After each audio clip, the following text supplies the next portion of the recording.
have done this bracket. This was a nice 16 pounder. I would have 5 this. Would have been 160.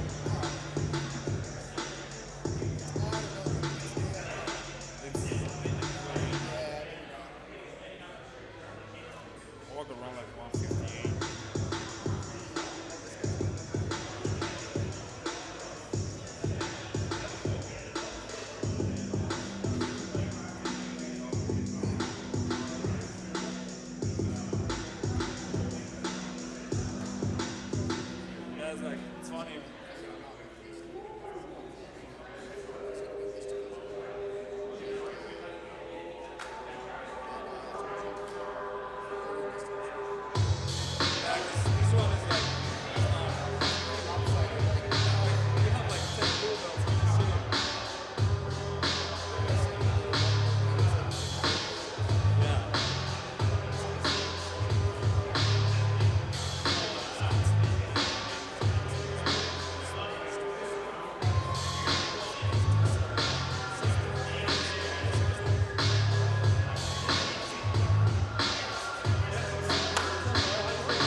This is that. This one's first, but Simon Wise is out. It's now Sean.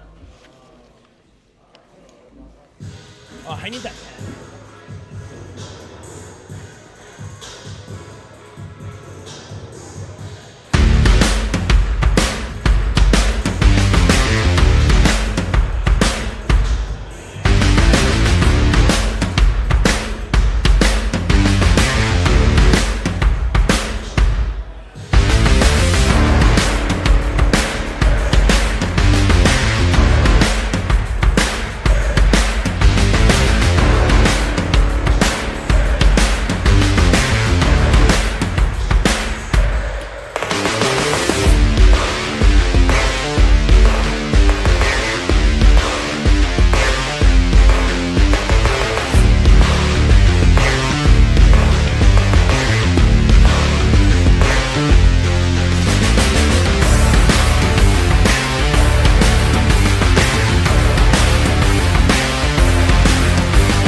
All right, ladies and gentlemen, we are live.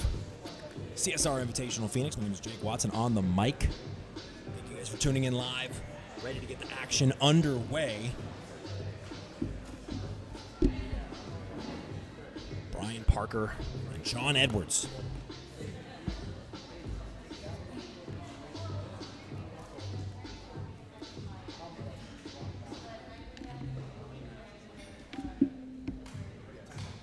Both opting for the ADCC style.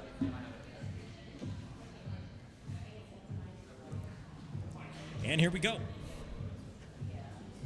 Parker's going to be on the right, representing Knuckle Up Fitness. John Edwards of Warriors Guild in the all black. It's going to be a little bit hard to separate these two in terms of how to tell who's on screen, but nice collar tie to start.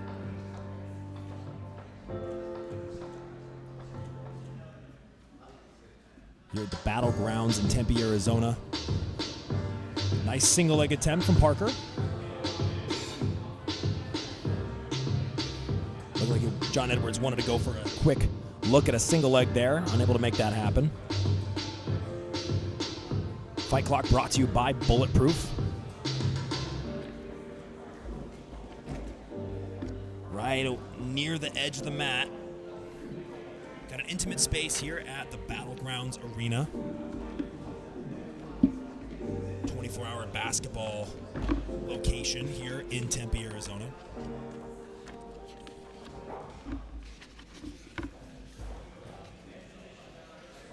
So far, mostly wrestling exchanges on the feet between these two. Yet to see it go to the ground.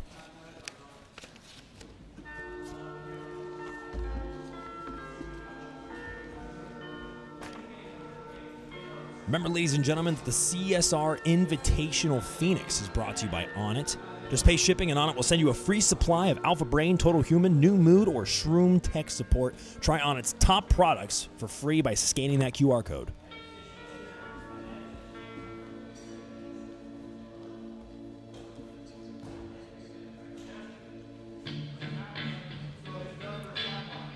Definitely nice to see in Arizona some new super fight shows budding.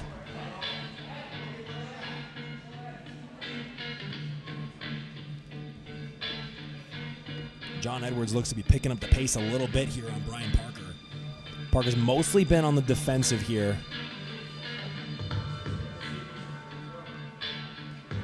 About 4 minutes, 45 seconds left in this one.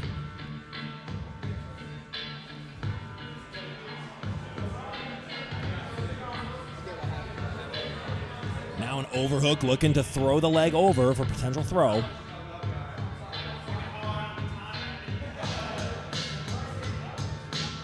Loving the activity of John Edwards here.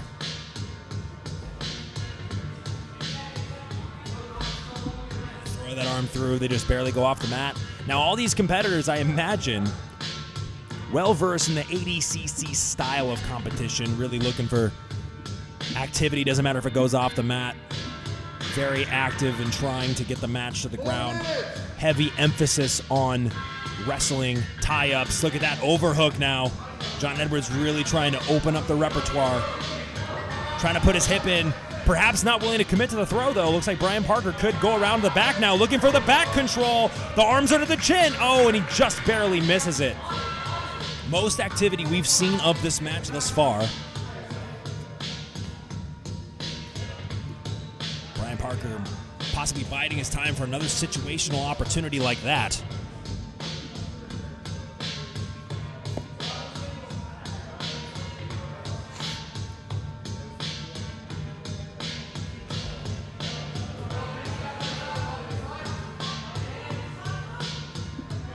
Match goes to the ground. Looks like Brian Parker has a shallow look at a guillotine right now.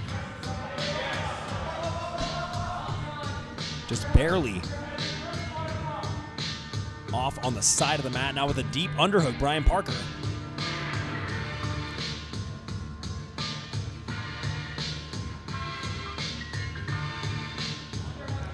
This tournament definitely has an underground feel to it.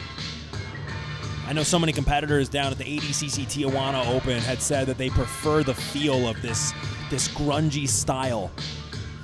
And what a fitting instrumental track to go with a match and a situational tournament just like this, like Lose Yourself by Eminem. Reset back in the middle. Now Brian Parker on top in the closed guard. 2 minutes, 20 seconds to work here.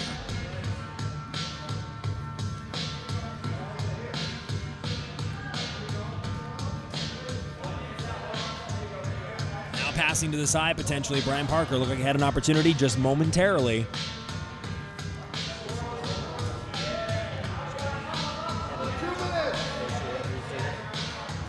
Brian Parker now looking for the armbar.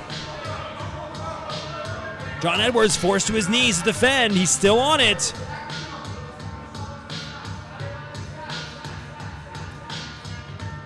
Apologize for the delay in commentary there, but now John Edwards back on top. Great effort from Brian Parker. He's definitely had more of the interesting situations, but John Edwards in the last little bit of the match looking to put this away, and he gets the tap. What a comeback. John Edwards.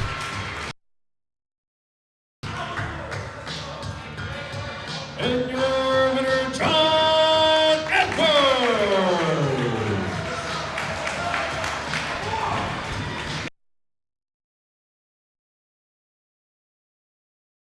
As you saw right there, referee having a tough time with who was who, but John Edwards, winner by come from behind submission. My goodness. And then we'll get ready to bring the next athletes out to the match.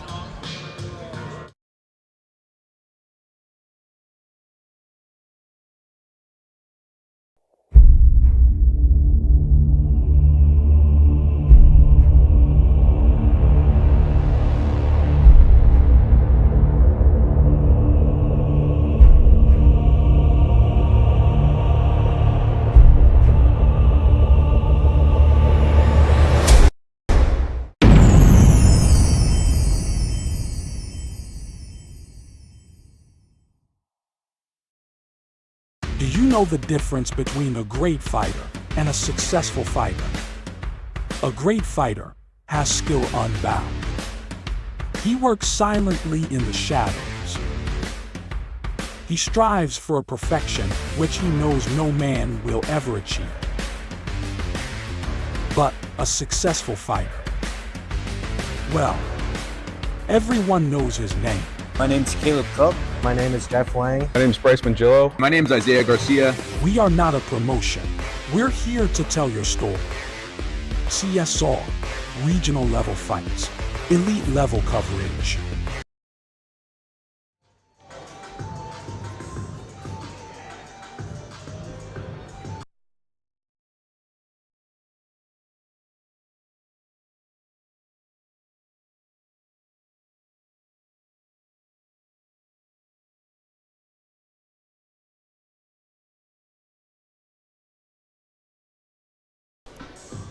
Ethan Nielsen, Justin O'Connor. As you can see the tail of the tape right there, 26 years of age, both of them.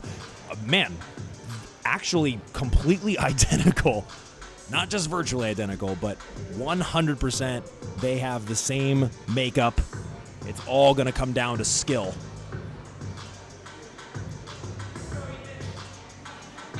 As we wait for the opponent of Ethan Nielsen.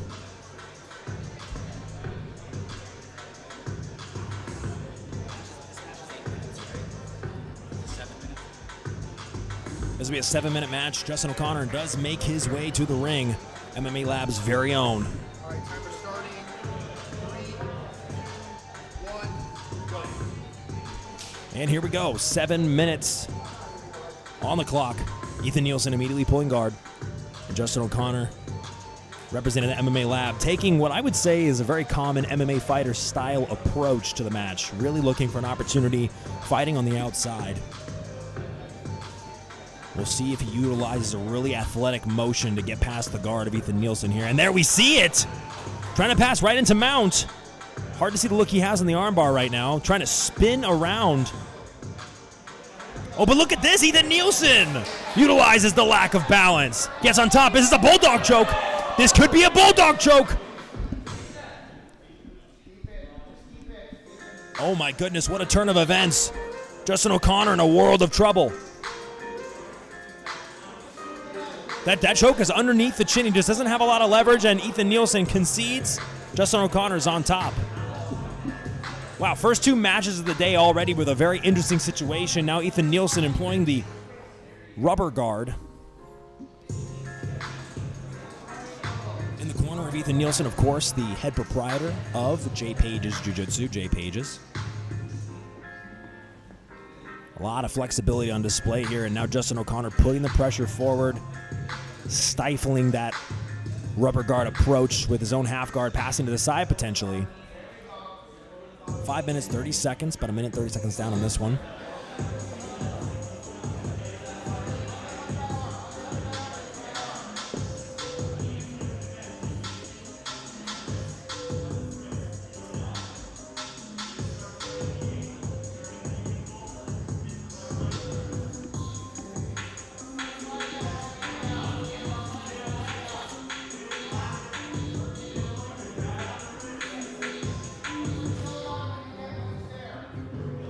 Back in this rubber guard situation once more.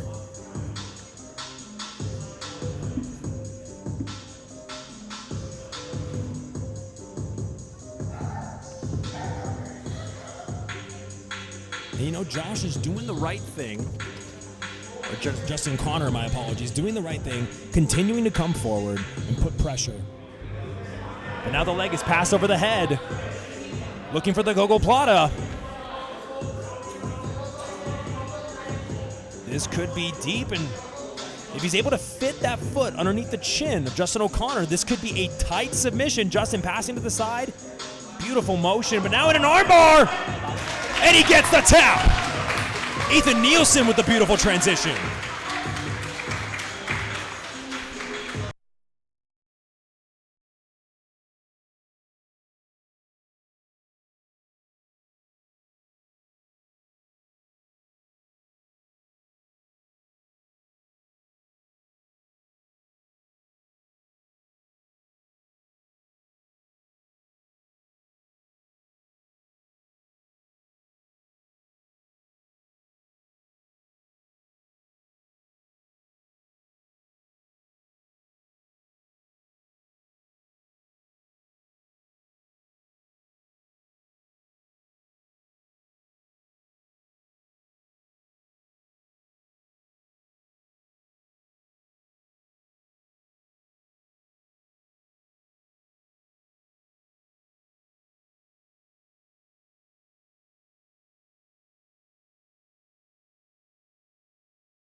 The URJ Training Center brown belt is stepping up on short notice. Fighting out of Eureka, Georgia, the grinder, Devontae Sewell.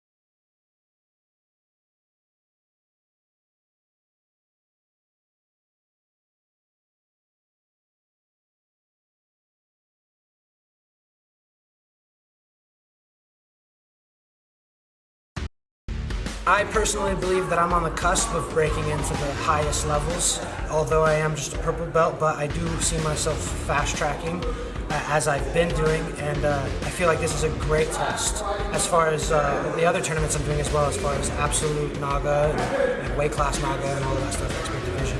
But I feel like this is going to be the biggest test of my career so far. So I think that's what appeals to me more than anything, is just testing myself and proving myself to be an exciting grappler. Whether I win, lose, it doesn't even matter to me. I just want to be looked at respectfully and as somebody who's exciting and gets down. You know what I mean?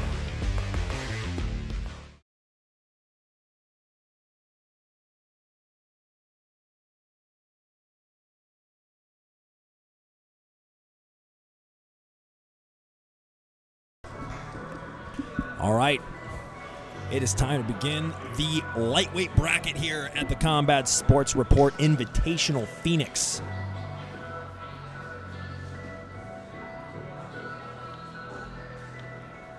The number 1 seed versus the number 16 seed here. Number 1 being Devontae Sewell, number 16 being Josh Beaman. Josh in the purple belt rash guard. And here we go. 7 minutes on the clock here in the first round.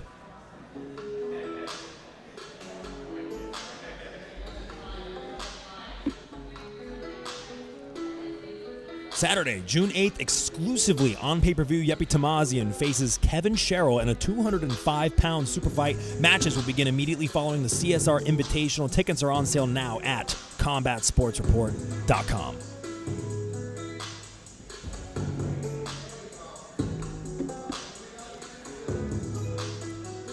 As you guys saw in the build-up to this match, Devontae Sewell with a nice MMA highlight utilizing jiu-jitsu in the cage.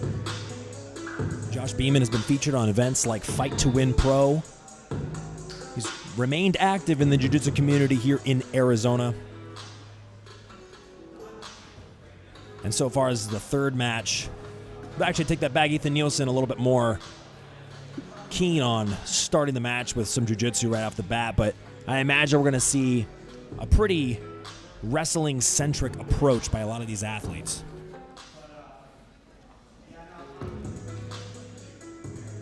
Beaman with an elbow brace on his right arm. Gotta wonder if potentially, and a knee brace at that. Gotta wonder if perhaps there's an injury coming into this bracket. A lot of competitors were at the ADCC West Coast Trials last week. Beaman temporarily in on a leg, but gives up his neck for just a second. Devontae Sewell with a left arm guillotine right now. Good defense by Beaman. Now, all these attacks in the event of a referee decision at the end of the match will continue to put a bid, to put a deposit on the referee's opinion of who won the match. Our referee in the center, Aaron Wilson, UFC Fight Pass Invitational veteran and one of the most prolific black belt competitors in the state of Arizona, watching the action closely.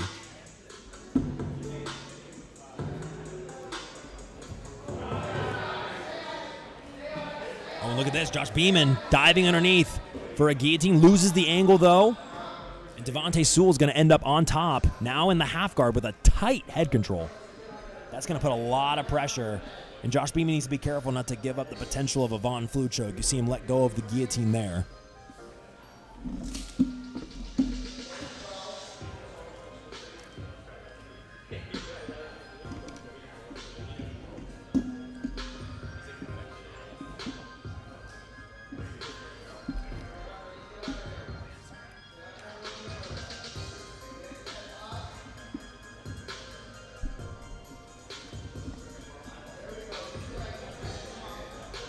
Devontae now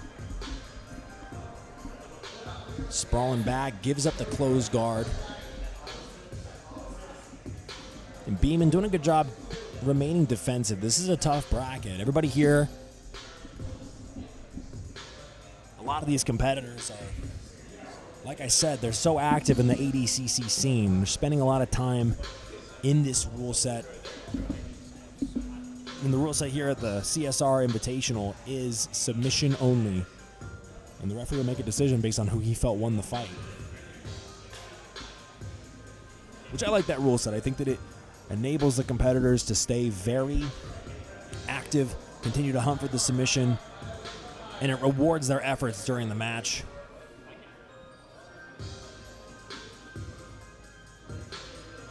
So far, Sewell with more of the offensive maneuvers in this match.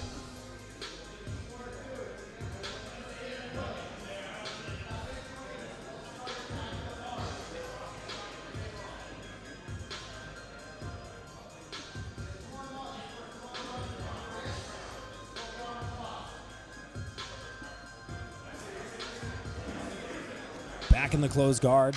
Josh Beaman trying to explode, trying to force a situation.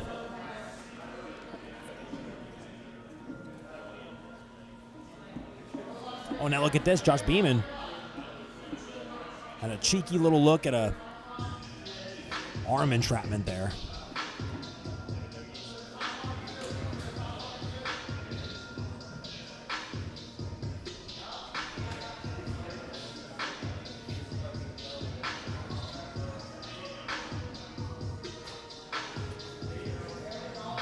Giving back up the guard once again, trying to fit that right arm all the way through, maybe looking for a Darce. Was Devontae Sewell. Referee Aaron Wilson going to start them back in the center.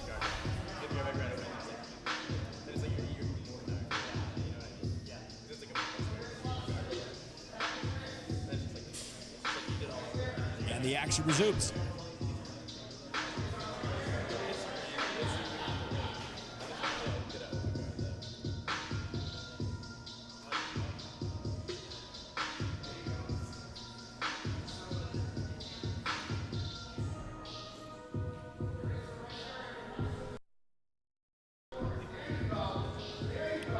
And Josh continually goes for these little looks at the submissions on the wrists and on the arms, but he's going to need to really open up and try to make either a leg entanglement or a sweep happen if he wants to take this one. Of course, it's all up to Aaron Wilson, the judge, in the event this does not end in a submission.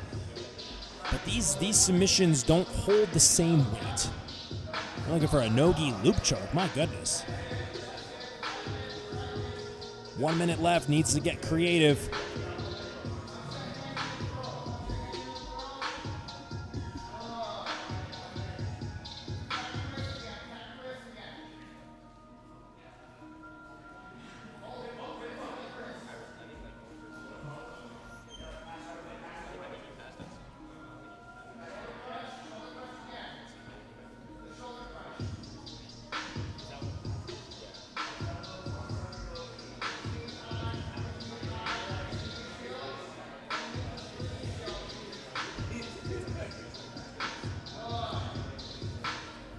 Just 20 seconds on the low knee shield.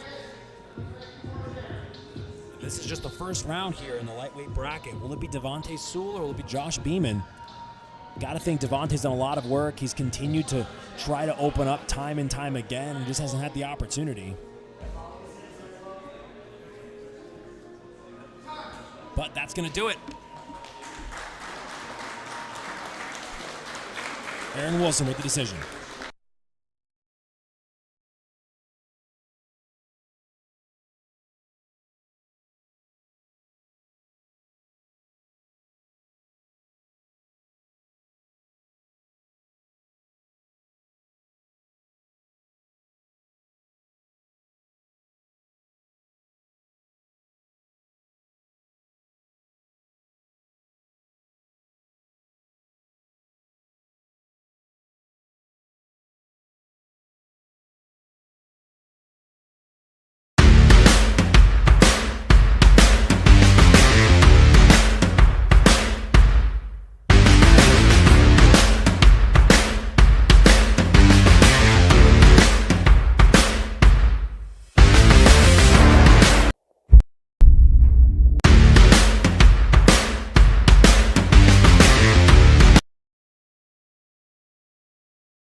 My name is Animesh Rajvanshi. I train Jiu-Jitsu at GDJJ Academy. I've been training since, it's been 2.5 years almost now. And I'm a blue belt currently. And I'm also a mechanical engineering student at ASU. Recently I've been loving to pass guard, but then also it is only because I like to play guard, so I know I have some idea of what I find annoying and what works from, what I don't like from bottom. So I try to emulate that from top. So it's like, but yes, primarily, yes, I do like to play guard, like to find creative ways or positions. I don't know, it has to, whatever I try to do, it has to be technical, it needs to look cool, but yeah, mostly from bottom, for sure.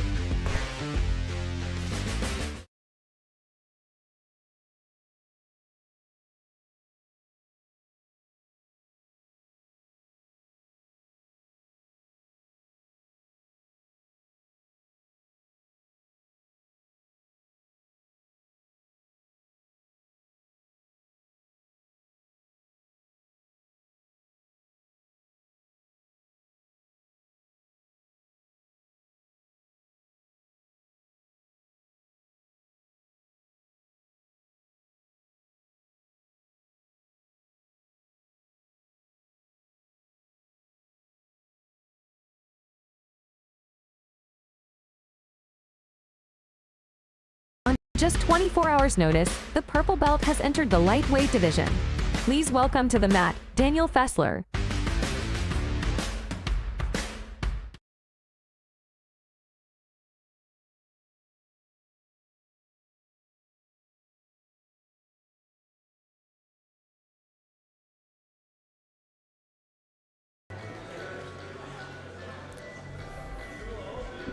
We're back. CSR Invitational Phoenix, Daniel Fessler taking on Animesh Rajvanshi. Animesh representing one of the most well-known academies in all of Arizona, Gustavo Dantes Jiu-Jitsu. Referee in charge, Aaron Wilson, and it is time to go. Fight Clock brought to you by Bulletproof. Immediate guard pull out of Animesh. Oh, and look at this. Daniel Fessler in potentially on a toe hold. He might give up his back if he's not careful. So Daniel needs, if he's going to bank on this, he needs to go for it hard. But Animesh retains top position now in a leg entanglement. Daniel Fessler going to the side. Gosh, so much stuff's happening. I'm mixing up names here. Looking for the heel. He's barely exposed it over and over again. Now foot on the inside. Animesh needs to hide his heel in the situation.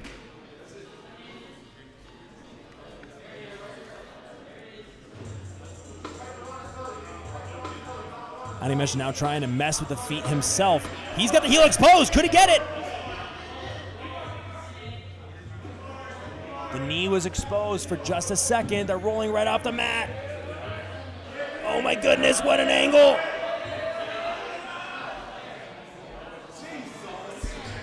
Wow. What a moment. They're going to restart back in the center, on the feet. Aaron Wilson resets them back.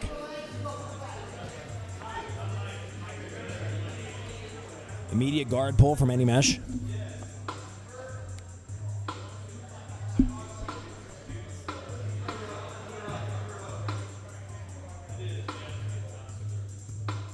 In sort of this K-guard position now. Looks like Daniel Fessler might want to sit back on that foot lock. He did so earlier. That was a very interesting leg lock shootout.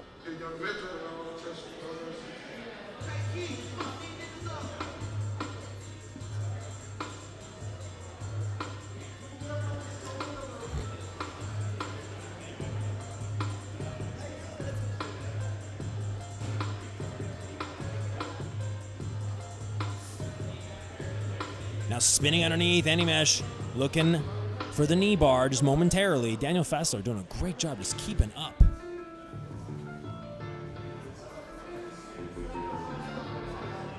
Daniel Fessler, a purple belt.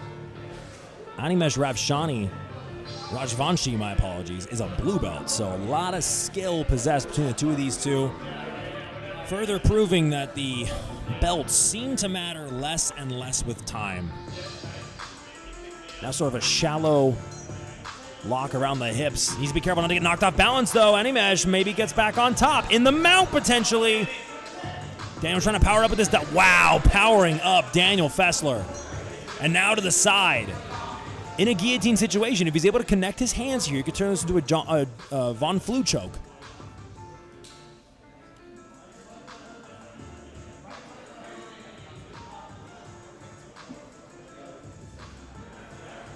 Now Animesh in on the leg. He's deep in on it, but Daniel Fessler doing the right thing, trying to hide his heel. Get his knee line free is what he needs to do. His knee line looks like it's just about free, but Animesh rotating. He has the look on the heel. The knee is extended. Just barely misses it. This one I would not want to be a judge for. So much happening back and forth. We just saw earlier Josh Beaman defeating Devontae Sewell in a razor-thin decision. Winner of these two will take on Josh Beaman in what I believe is our first eliminatory. They'll fight for a spot in the quarterfinal.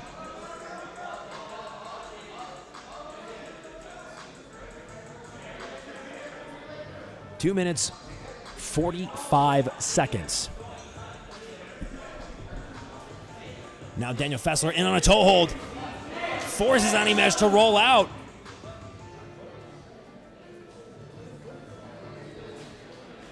Oh goodness, I think there was a submission actually.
Virginia's Diallo Braithwaite has doubled down and entered both brackets.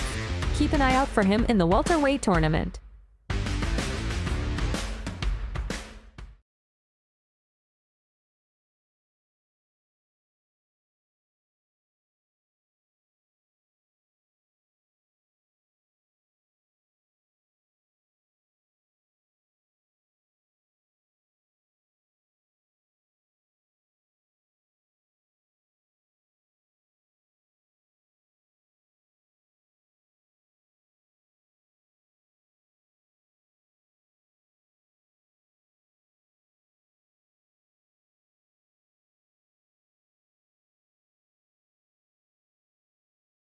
Fort Worth's Lane Kidd-Sharkey has secured a spot in the welterweight division as well.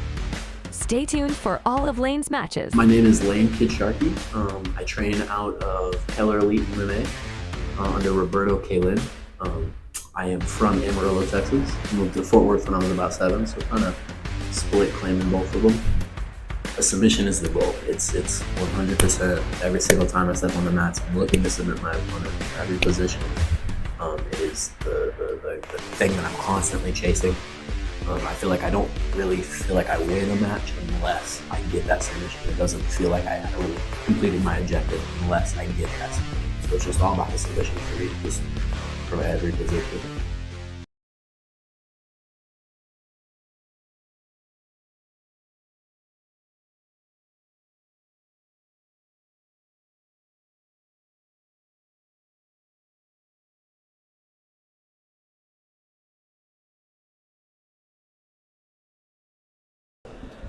As you guys just saw in our match previous,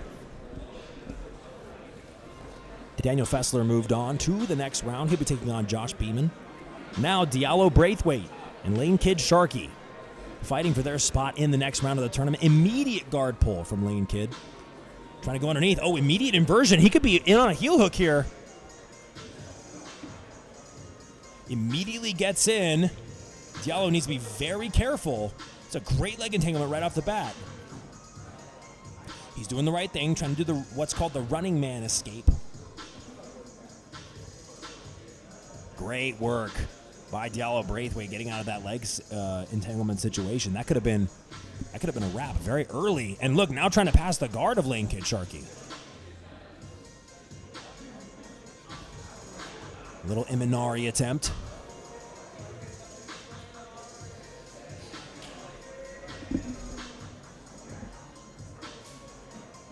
Look at the aggression of Diallo Braithwaite. Needs to be careful, though. Lane Kidd-Sharkey is hunting for these legs. Turns it into a sweep. Diallo now in on the neck, uses it to get back on top. Look at the scrambles out of both these competitors. Now Diallo once again looking for that guillotine. Hands up on top in sort of this almost mount position. Lane Kidd keeping his right forearm on the bend of the knee. He needs to continue to push. Oh, but great work from Braithwaite. We'll see Diallo Braithwaite in our welterweight bracket as well later on today here at Battlegrounds in Tempe, Arizona. 24-hour basketball gym.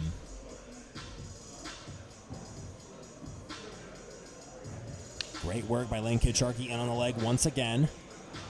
Trying to throw that foot over the top. Now, Diallo has done a great job this match thus far, extricating his leg out of these various situations. Now it looks like Lane Kidd trying to switch up the attack a little bit, go for an ankle lock instead of that conventional heel hook approach.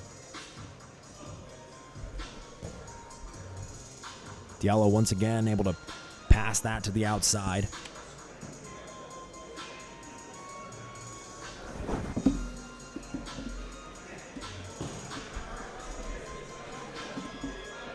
Now with a little upside down triangle look. Oh, look at this. Toe hold around the leg. Very awkward angle to get that tension.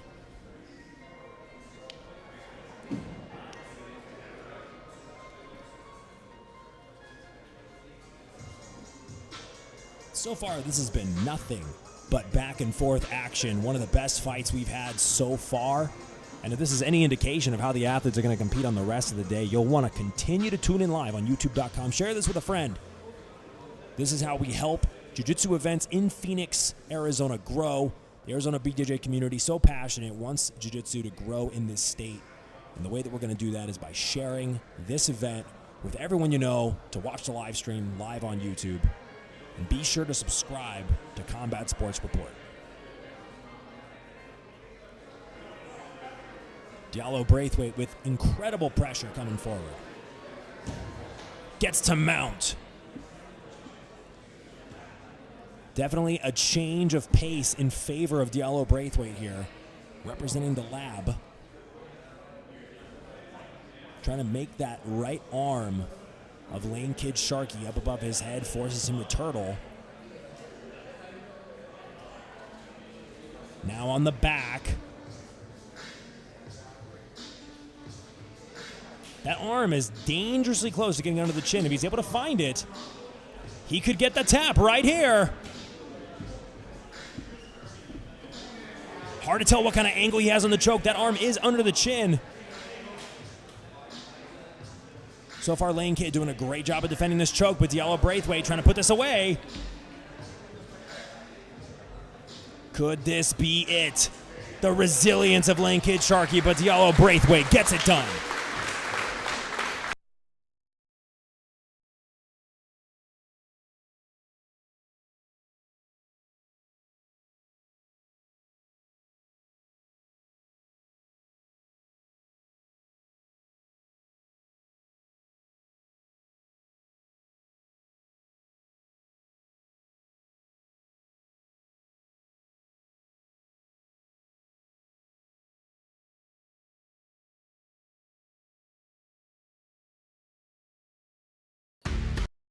My name's Marco Tenaglia. I'm very comfortable on the feet with anybody I go with. I believe in myself there. And then as far as being on top and whatnot, I love getting to the back. I'm always there. I like being a backpack, and that's my favorite submission. So that's honestly my style. Just wrestle, get to the back.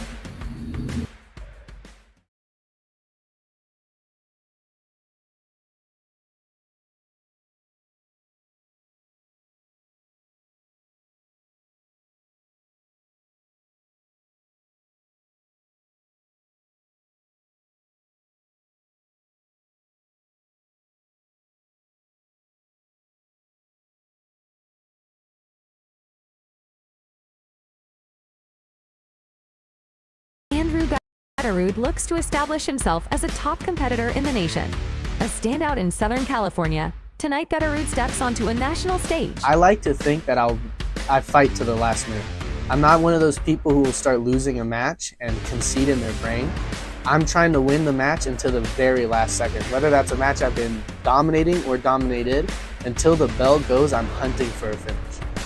Especially out of my academy, I'm one of the only people that really play both styles with the gi and no gi.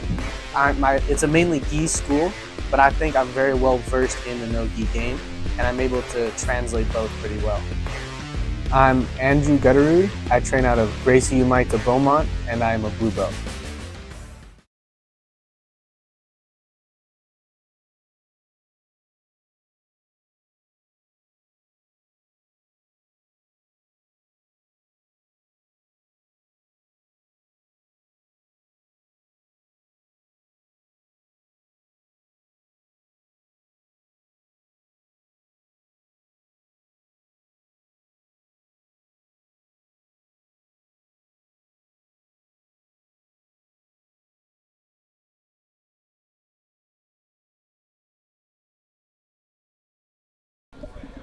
All right.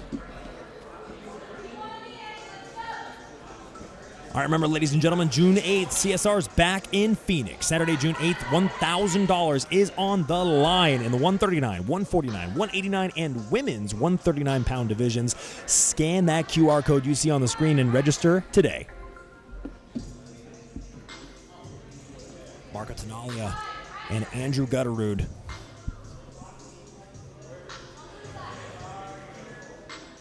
And wow, Gutterud really, dropping back for the heel hook now. Gutterud in the black, Marco Tenaglia in the white and black. And Gutterud has been gunning for these submissions. A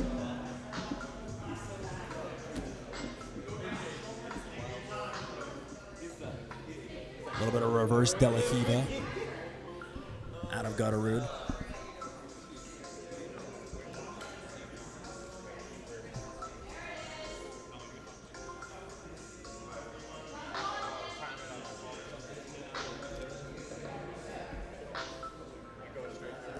Andrew Gutterud was a blue belt coming out of California. Like I said, Gracie Umaita Beaumont.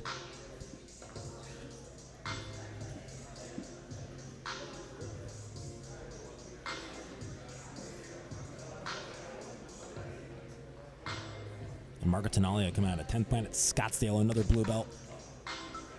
What a great way to showcase the up-and-coming talent out of Arizona as well. All these guys so hungry. Andrew Gutterud in on a heel once more. Could this be it? Rolling. He forces Marco Tenaglia to roll out of the situation. He still has the knee line under his control momentarily. He might try to turn this into a calf slicer. What a highlight reel submission that would be. Tenaglia rolling back. Gutterud recaptures the knee line. Looking for that heel hook one more time. But great defense out of Marco Tenaglia so far. Switches it to the inside, much more volatile position to finish this heel hook. Referee Aaron Wilson keeping a close eye on the action here on the edge of the mat. And he gets the tap. Andrew Gutterud moves on to the next round.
Jeff Wang has taken his talents to the Southwest. Beginning his journey in the Northeast, Jeff now calls New Mexico home. My name is Jeff Wang. I train at Dark Haven Studio currently, the same as my teammate Isaiah. Originally, I started training at Fighting Arts Academy, which is Nick Newell's gym back in Norfolk, Connecticut. I think up until this point, I've been training close to 2 years now. So I'm a blue belt currently, and yeah, looking forward to compete.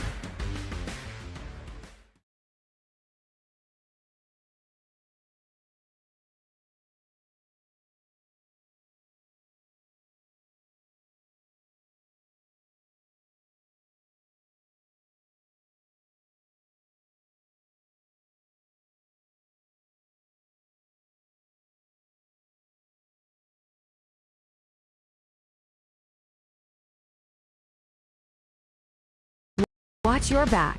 Representing 10th Planet Tucson, Ryan Hannan.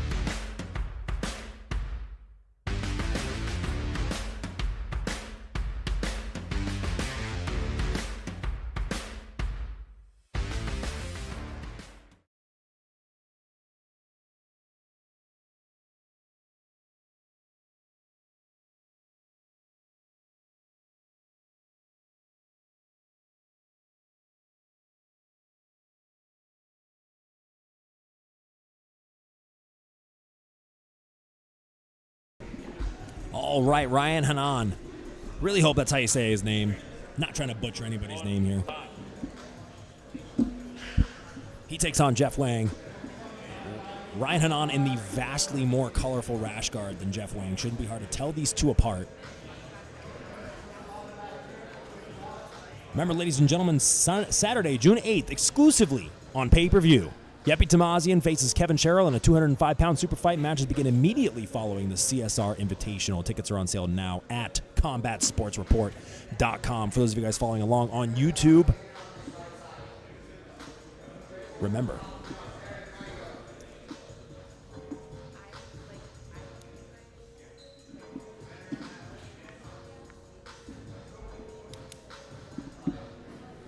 so far a lot of wrestling here. Big snap that attempt by Mr. Jeff Wang, almost off the mat.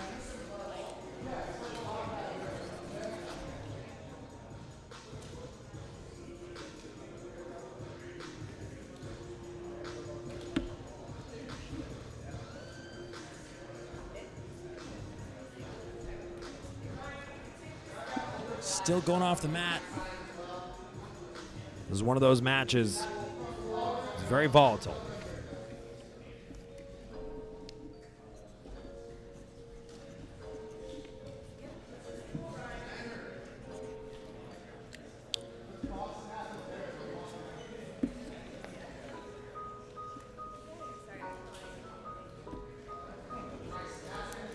Oh, and they're going right off the mat into the coach. Wow. That could not have felt good on the back of Jeff Wang.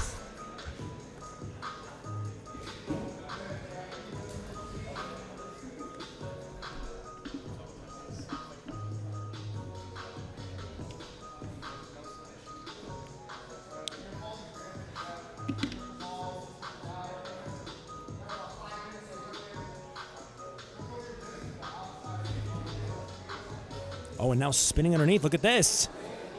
This could be trouble. Knee bar. Looks like this could get the tap. Ryan Hannan in on the knee and a nasty angle to boot. Oh my goodness, putting his hips in all the way down. What in the world? The toughness of Jeff Wang. This is hard to watch. Wow. Sticking it out here. Perhaps a tiny limp out of Jeff Wang, and for good reason. My gosh. I cannot. Wow. That was hard to watch. But we're back.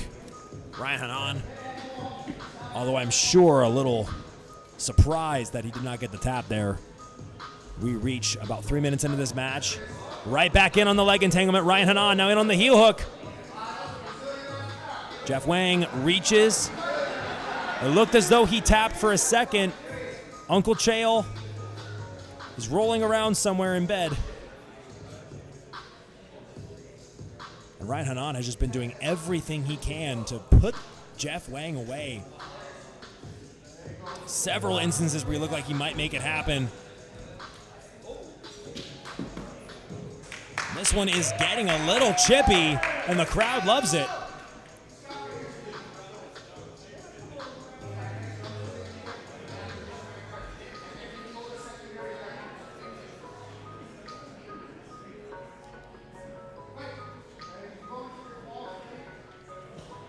Once again, looking at this heel hook is Ryan Hannan.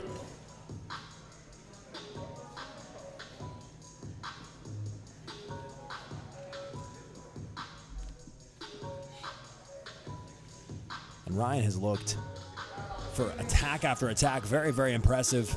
Jeff Wang has mostly been very aggressive with his positioning, with his athletic mobility, but he has been defending submission after submission out of the young Ryan Hannan of 10th Planet Tucson.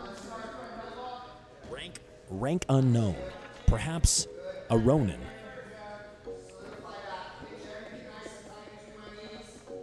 Jeff Wang, a blue belt out of New Mexico, Dark Haven Studio. Now a Kimura, perhaps switching to the upper body. Maybe he'll have a little bit more luck there.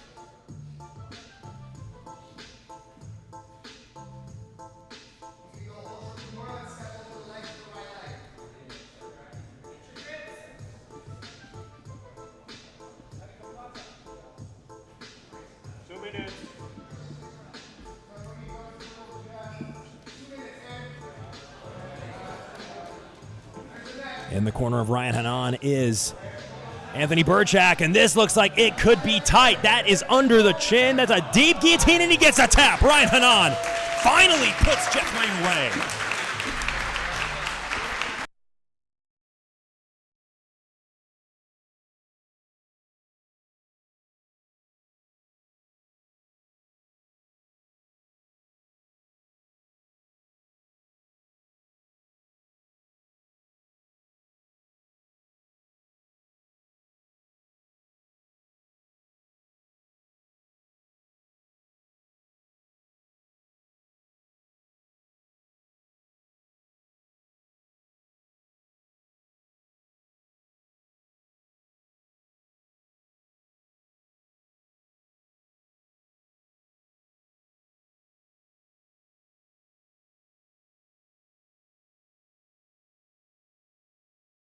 For the hundreds in attendance and the thousands watching around the world, it's showtime. Something unique about me is that I'm probably the most humble person in the gym. You know, I try to preach to everybody that it's not about winning.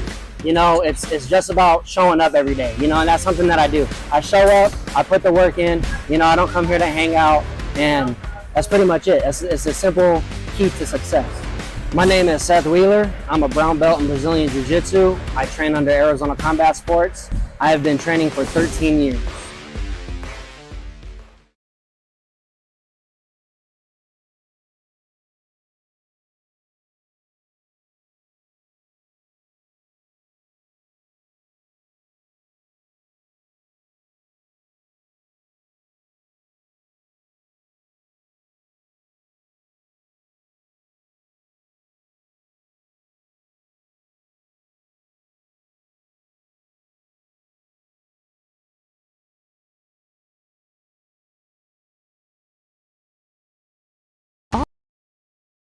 All the way from New Hampshire, the Renzo Gracie black belt looks to test himself on a national stage. Please welcome to the mats, Anthony Loycano.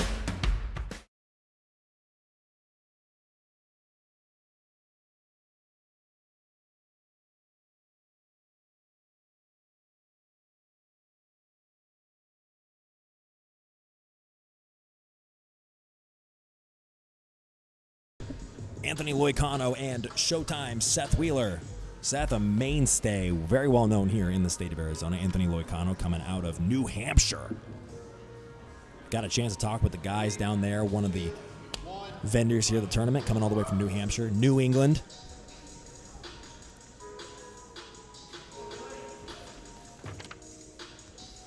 Remember, ladies and gentlemen, Fight Clock brought to you by Bulletproof. Subscribe and save. Bulletproof is famous for its signature bulletproof coffee and an extensive line of products to make you sharper, faster, fresher, and stronger. Scan the QR code at the bottom right of your screen to experience the bulletproof difference. Big collar tie right off the bat out of both of these competitors. And look at this. In on the leg. Will he get the inside heel hook? He's got his right arm around the heel already. Seth Wheeler.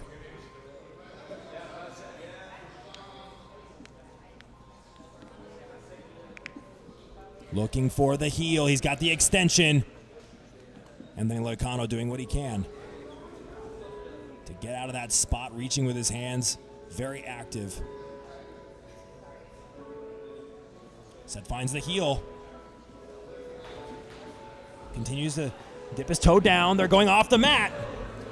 Right here in front. And in ADCC fashion, they're on the basketball turf here. Anthony Loycano looks like he has a small situation on a toe hold here. Oh my goodness, they're going to roll right into the broadcast area.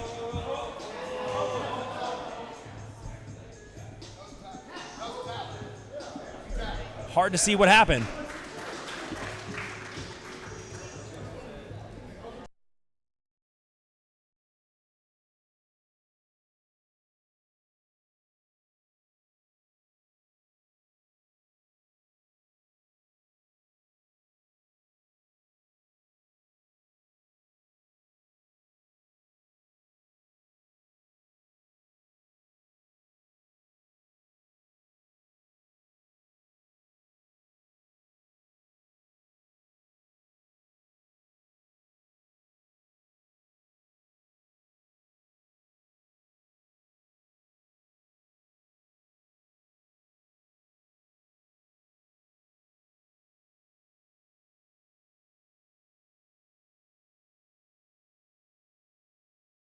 Winner of the Fuji Brown Belt Invitational. Please welcome to the mat, Alex Mackey.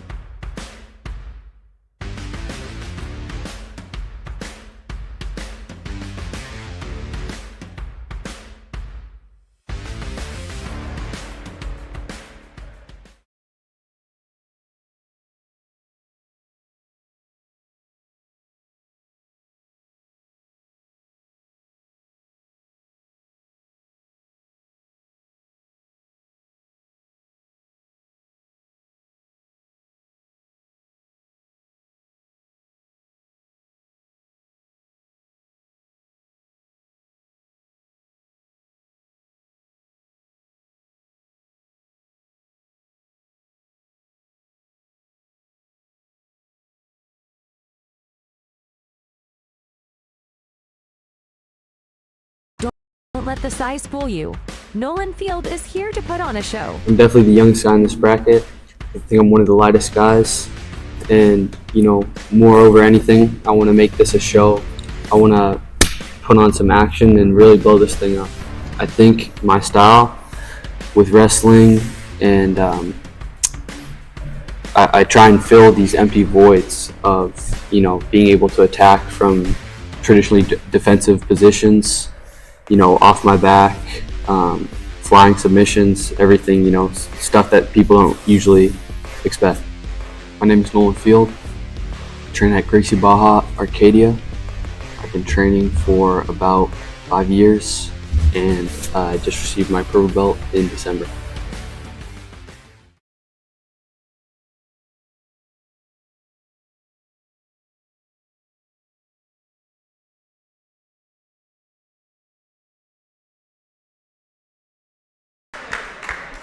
Looks like a lot of support for Nolan Field here. 3, 2, 1, time. And the time is nigh. Here we go. Look at that. Nolan Field in the level black. Remember, ladies and gentlemen, by scanning that QR code in the bottom right corner, you can try Onyx top products for free. Just pay shipping and Onyx will send you a free supply of Alpha Brain, Total Human, New Moon, or Shroom Tech support.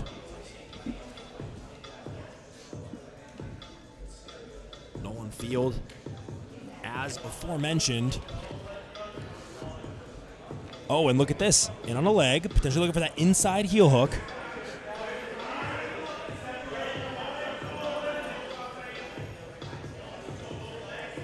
Will he find it? He's looking, he's searching. Alex Mackey looking for a leg entanglement of his own. Very interesting attack.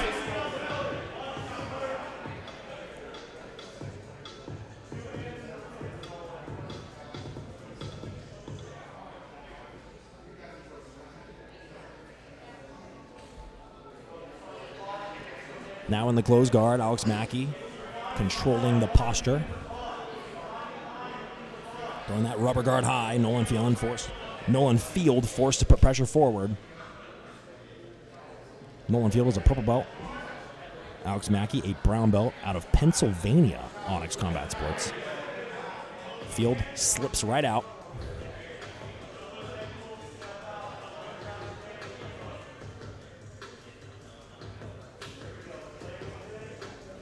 This is the penultimate eliminatory match here in the lightweight division.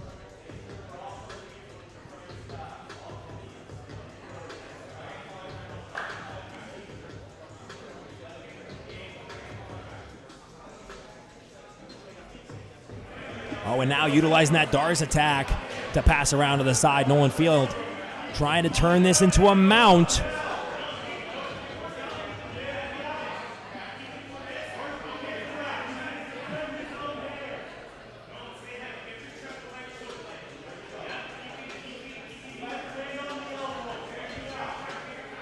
Once again, maneuvering around the guard of Alex Mackey. Look at this no-gi Ezekiel choke. Had a lot of submissions so far today. None perhaps more brutal than the one that we just saw in the match featuring Seth Wheeler and Anthony Loycano.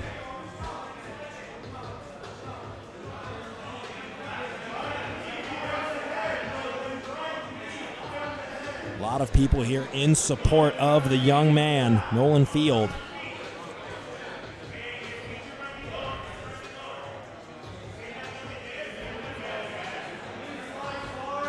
Now with what a lot of people would call the gift wrap, looking to take the back. He's got the arm under the chin. This could be it. Nolan Field squeezing strong. Alex Mackey gritting his teeth, and he taps. Nolan Field.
I started as a wrestler.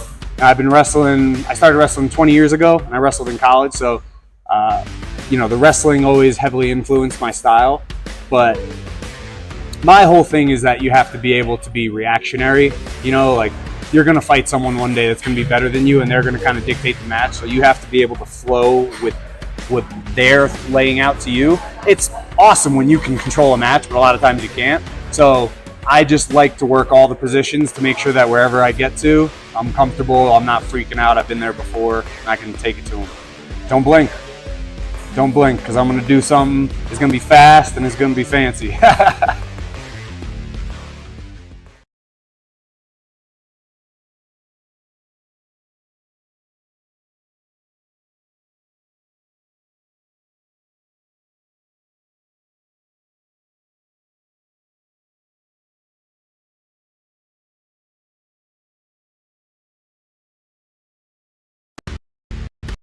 I'm Edgar Villasenor. I'm from Anchorage, Alaska, training out of Legacy Jiu-Jitsu. I'm a blue belt in Brazilian Jiu-Jitsu, and I just moved to Austin, Texas, and I'm training out of the B team. The first martial art that I did was actually boxing, and my coach taught me kind of this Mike Tyson style bulldog, always coming forward, always putting the pressure on my opponent. And I also grew up wrestling, so my style right now is very wrestling based. I'm always going to start from the feet. I'm always going to try to take you down. I'm going to shoot my double leg. Just be relentless and try to do some loose passing, and just put on a show for the fans.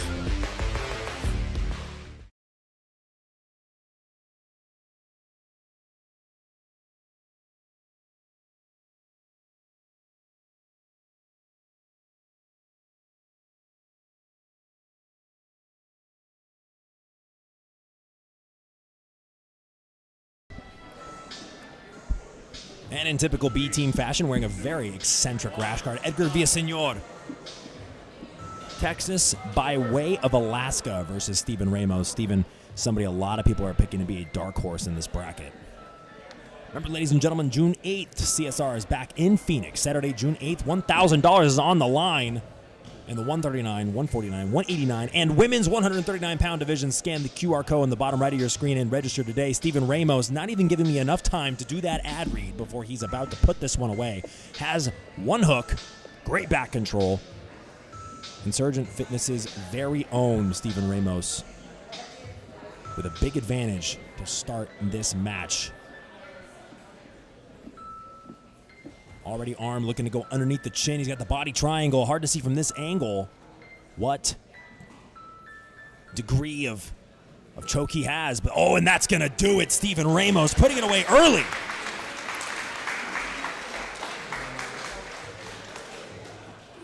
And your winner, Stephen Ramos.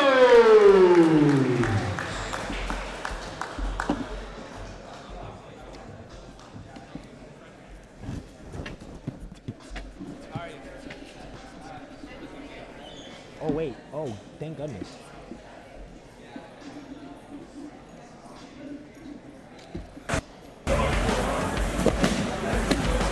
Time it when you're back touching the mat.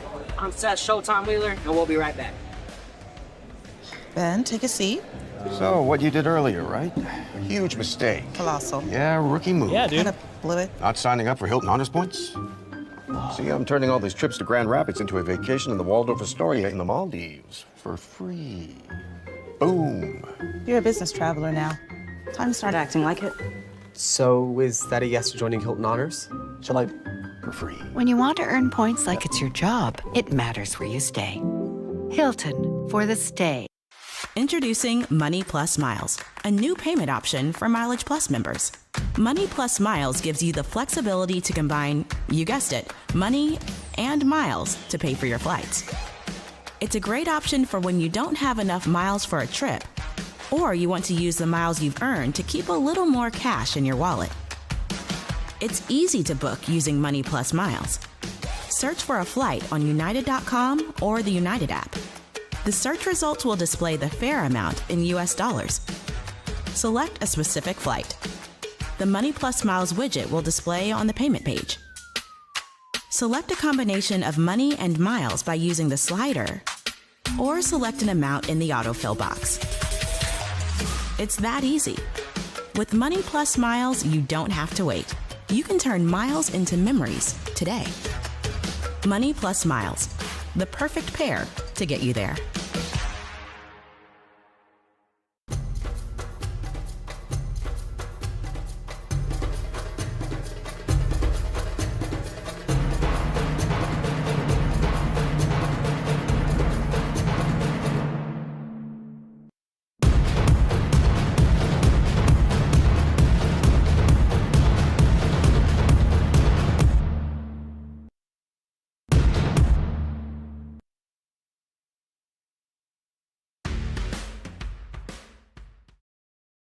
Saturday, April 6th. CSR is in Phoenix, Arizona.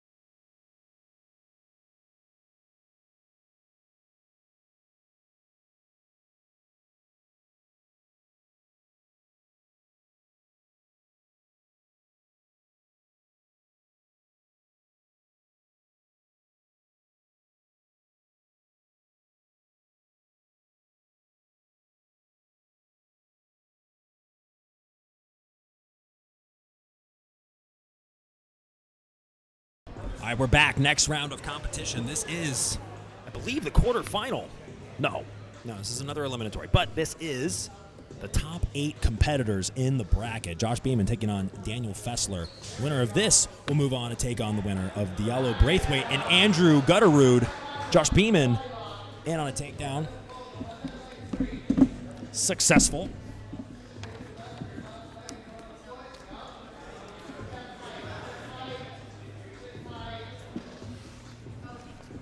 Rubber guard coming out for Daniel Fessler. Now, I'd mentioned in Josh Beaman's opening round match, a narrow victory versus Devontae Sewell, that he did seem injured coming into this tournament. Right knee brace, right elbow brace. Really not a lot of good luck on the right side of his body, it seems.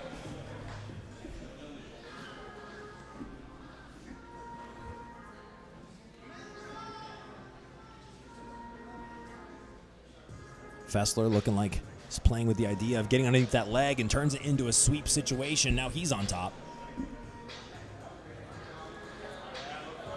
The Dagestani handcuff on that right hand. Josh Beaman working to get his arm out of there.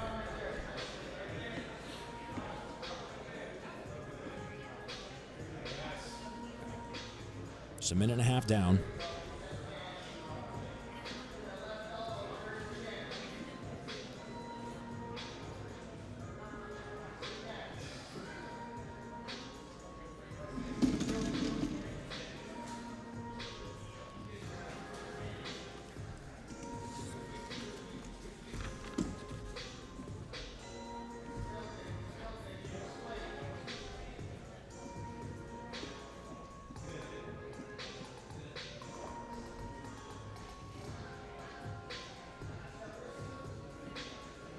So far, not a lot of change from this situation.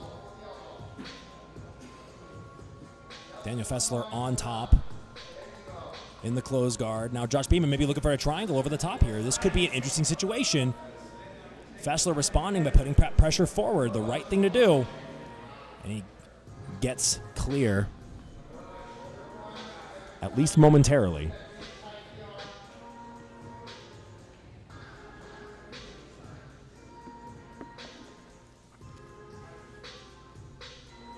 Oh, now a Kimura sweep attempt from Josh Beaman, going traditional. 4 minutes, 10 seconds, just about 3 minutes down in this match. Winner of these two, as I said before, will take on the winner of Andrew Gutterud and Diallo Braithwaite in the quarterfinal.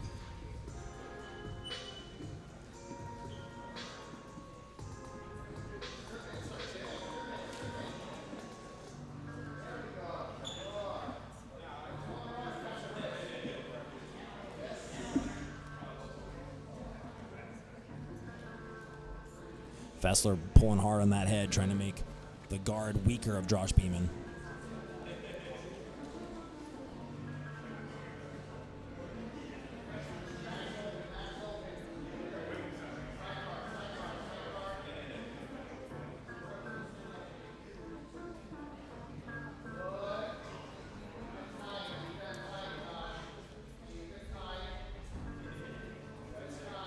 Now Beaman riding his legs a little bit higher, potentially looking for an armbar here. If he's able to keep the posture compromised, he's able to find the armbar. You see that arm, the left arm of Josh Beaman looking to catch the wrist and potentially turn this into an armbar underneath his arm. He's got a good angle on it. Oh, now looking for it, trying to make it happen. Oh, this could be it. Great defense. And now immediately in on the toe hold. Josh Beaman might get back on top. Daniel Fessler really went for a Hail Mary there and possibly not at the best time. Now look at this, Josh Beaman rolling through. He's in on the leg. Separating the legs, looking to capture the knee bar. Could this be it? And he gets the tap. Josh Beaman moves on. Quarterfinals inbound.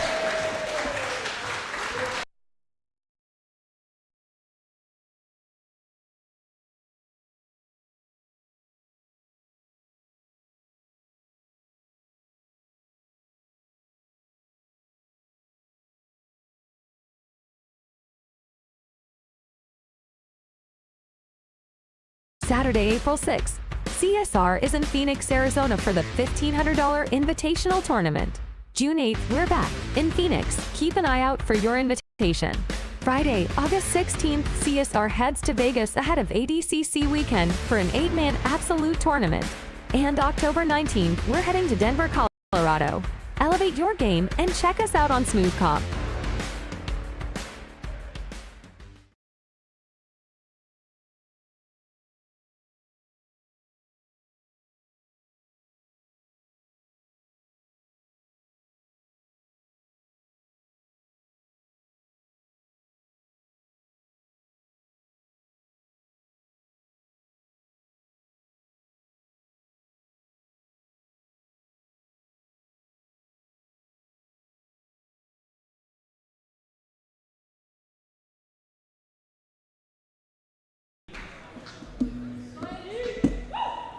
Gutterud wasting no time to come to the mat versus Diallo Braithwaite.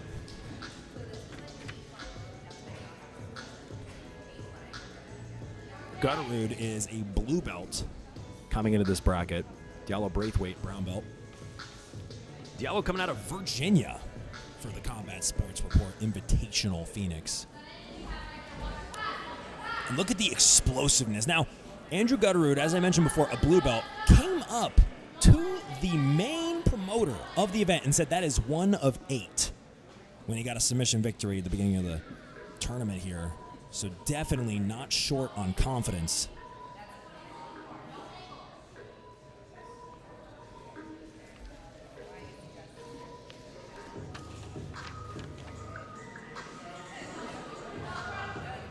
Diallo Braithwaite with a lot of very, I would say, athletic movements.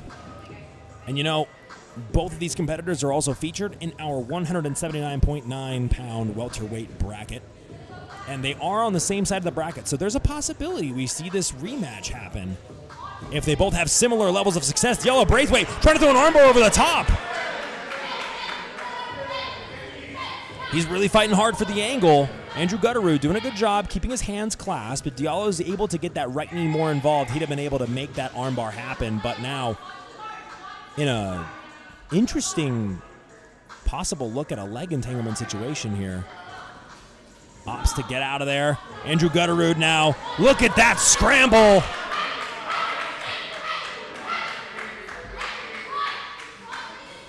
What a pickup by Andrew Gutterud there.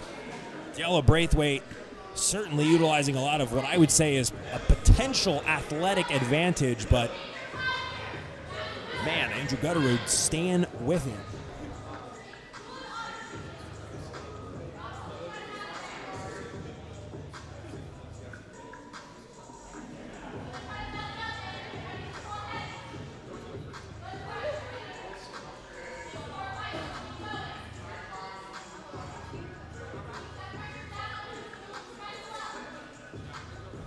Look at that, Diallo Braithwaite with the sit out. Not out of the woods yet though. Able to capture the hip. Gets out of that leg entanglement. Gets out of the guillotine. Now in a guillotine of his own.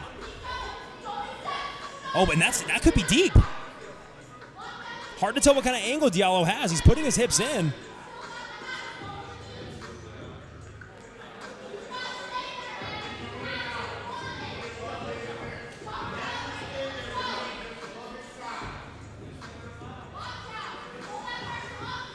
The arm is still underneath the chin, but Andrew Gutterud sweeping to the side, getting on top. Diallo staying true to that guillotine. That could be a lot deeper. Looks like he might be in the closed guard now. What a dogfight this has been at the Combat Sports Report Invitational. 3 minutes, 45 seconds, a full body triangle for Diallo Braithwaite on top. Crowd is coming alive here.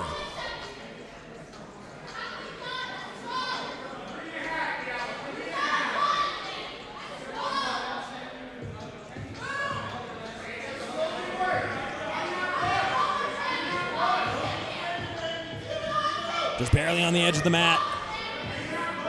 The feet of Andrew Gutterud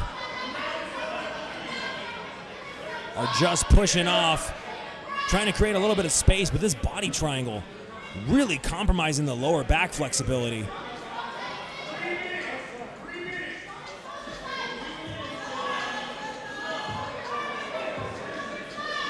And one thing I've noticed about Diallo Braithwaite, I mean, really heavy tape on the fingers and hands.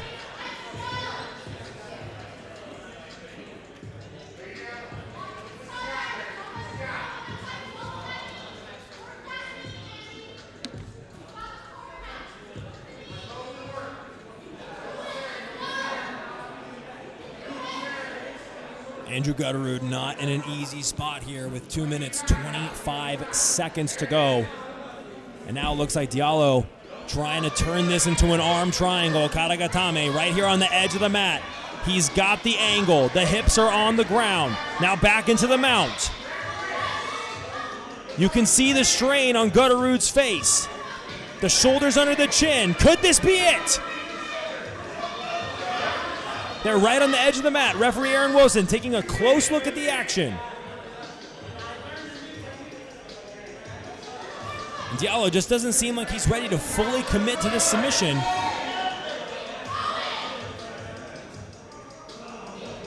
I mean, his hips are to the side.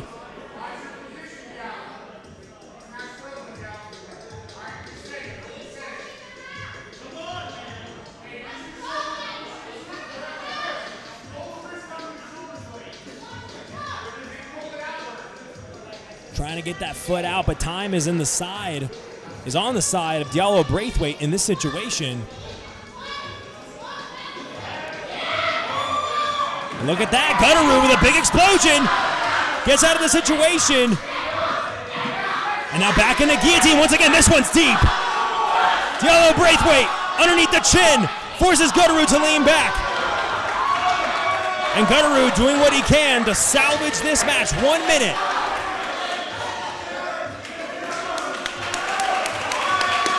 Can Gutterud make this comeback?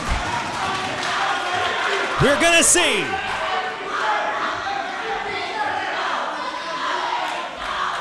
Gutterud inverting, spinning underneath.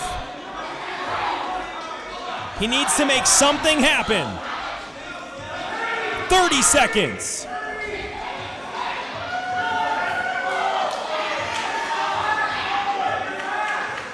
Trying to elevate, but the pressure of Diallo Braithwaite just proving to be too much. Throws his arm underneath. Might try to turn this into a choke. 15 seconds. Shooting in.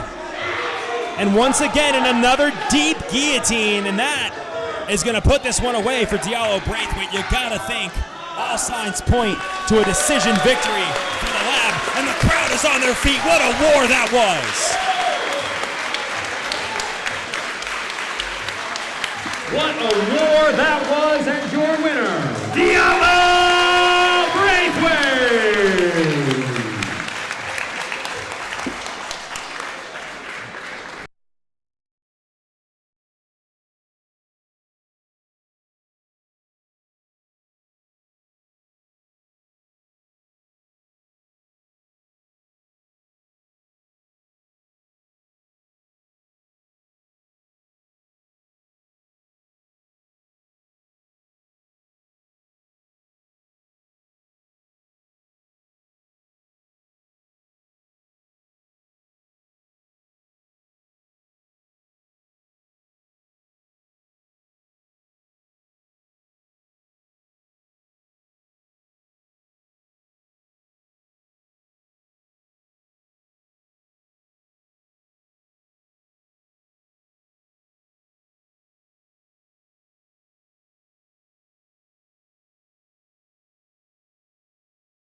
I'm trying to become the best freaking commentator. All right, Anthony Loycano had perhaps one of the most brutal submissions of the day with his victory over Seth Wheeler. And Ryan Hannan did everything in the wheelhouse to submit Jeff Wang, threw everything at him, including the kitchen sink, and was finally able to put him away after perhaps the 17th attempt. These two Lockhorns, they're going to be on the other side of the bracket. Josh Beaman and Diallo, Braithwaite are going to fight in the quarterfinal. And this, Ryan Hannan versus Anthony Loycano, is fighting for their shot to take on the winner of Nolan Field and Steven Ramos.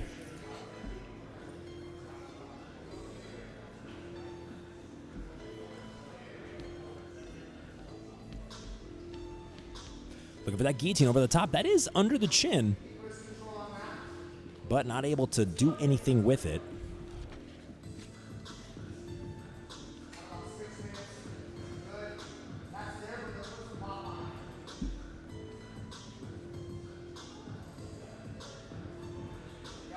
Little throw-by attempt there from Hannan.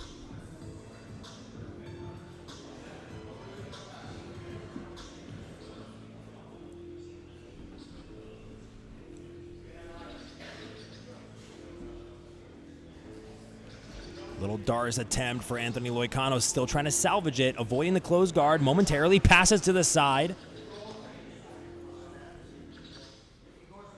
Anthony Loycano, one of the few black belts in this bracket.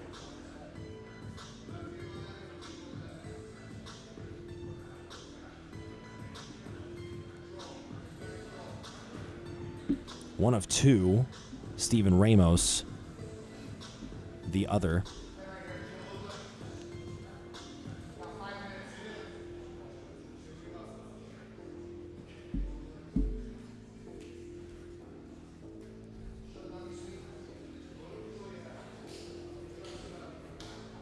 A little bit of a stalemate here as Anthony Loycano looks for an avenue to attack from the outside.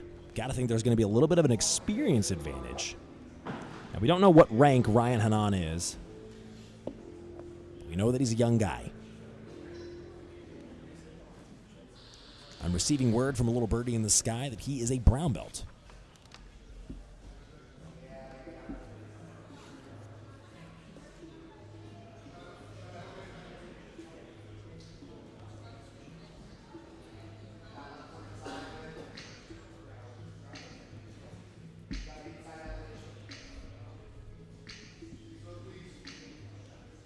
Definitely a little bit more of a measured approach in this match compared to our last absolutely chaotic showcase with Diallo, Braithwaite, and Andrew Gutterud. We're going to see them in the welterweight division. Ladies and gentlemen, we are also going to go all the way through this bracket. So you're going to see the final of the lightweight division before you see the first round of the welterweight division. Just remember, those of you guys tuning in on YouTube, share this with a friend. Get more eyes on this event. The more people that see it, the better it'll get.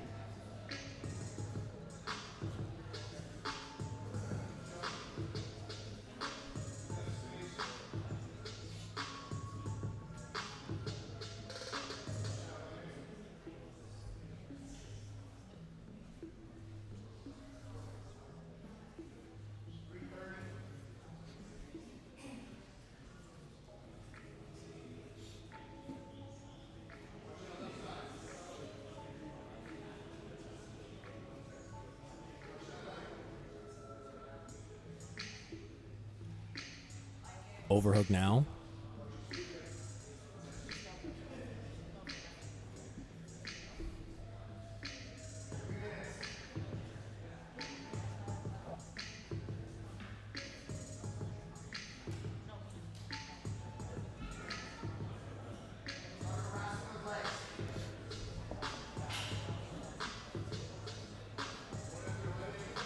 Oh, look at that, right, Hannan trying to force a double leg situation there.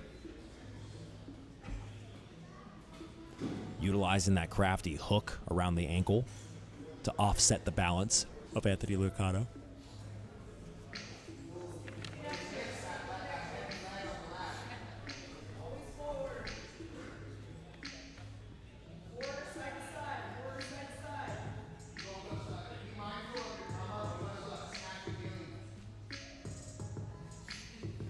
Now, as a referee, you got to think it's kind of hard to tell who's winning this match because Loycano's not really taking too many steps forward, but Ryan Hannan not really able to find any opportunities either. So as the time winds down, I mean, 1 minute and 50 seconds, and Aaron Wilson's going to have to make a decision with not a lot of information. Oh, look at that, Ryan Hannan Once again, a little closer on that attempt now with double ankle hook into double leg attempt.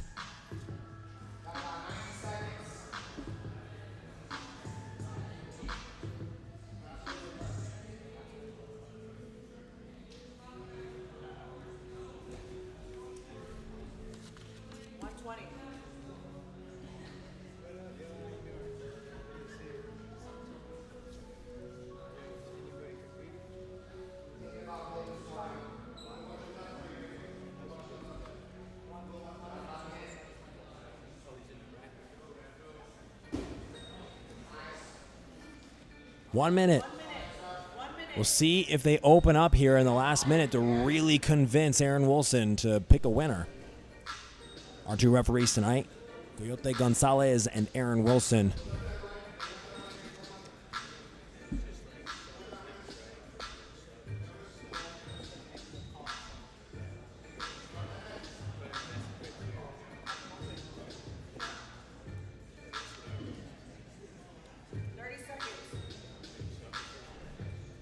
Just 30 seconds now.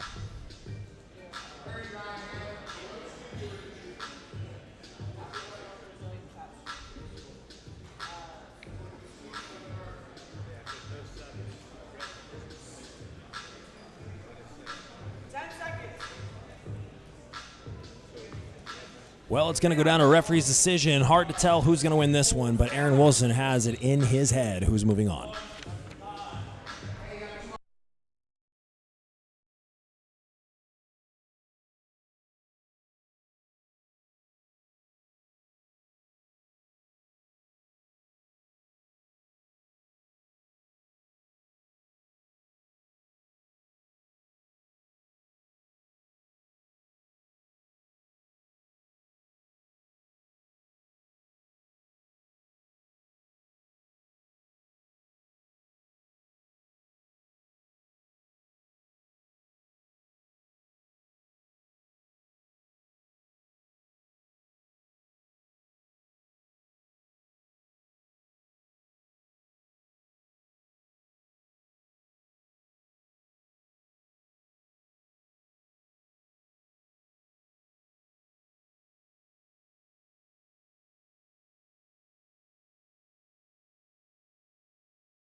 All right.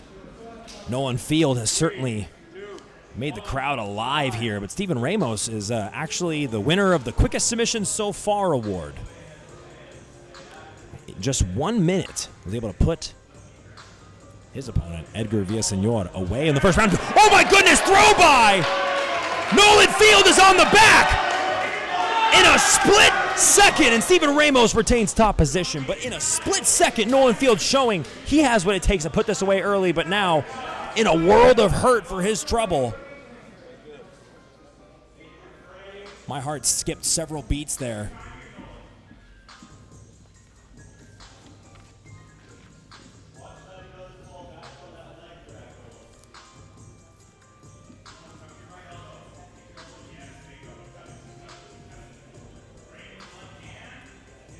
Steven peeling back the chin so he can fit his head in a tight spot here to potentially pass the guard. Nolan doing a good job of getting his hips back, but now Steven sitting back on a heel hook of his own. Fights back on top. Finds the mount position. The athleticism of Steven Ramos proving a little too much there in that situation. Nolan Field with a big bump trying to get his hips free of the mount.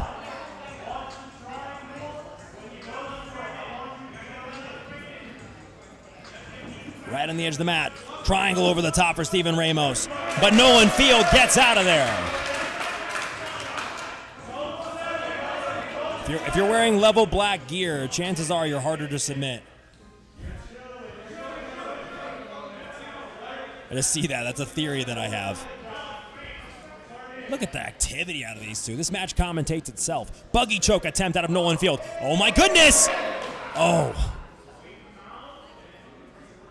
That looked like it was a little bit tighter than perhaps Steven Ramos was comfortable with. 5 minutes. Really peeling the head of Nolan Field to Steven Ramos to force him to open up.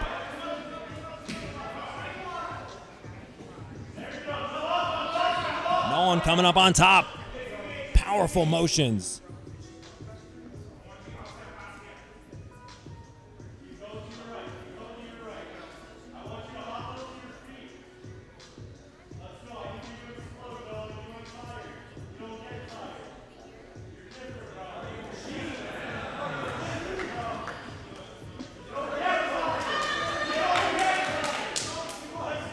Wow, Nolan Field pumping himself up a little bit, absorbing some of the crowd's energy. Another throw by. Shot by Steven Ramos. He's in on a leg. Possibly in a guillotine.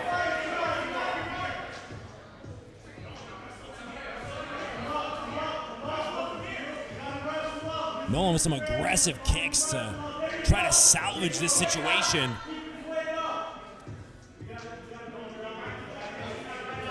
Nolan Field, a purple belt out of Gracie Baja Arcadia, taking on the black belt of Insurgent Fitness, Steven Ramos. And looking just absolutely on the same level.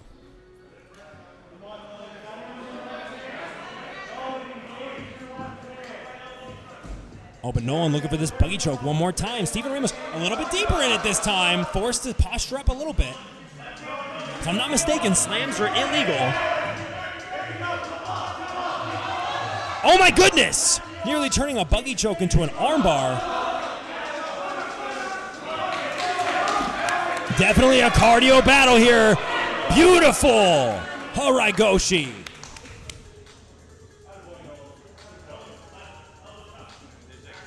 And although, I mean, Steven Ramos,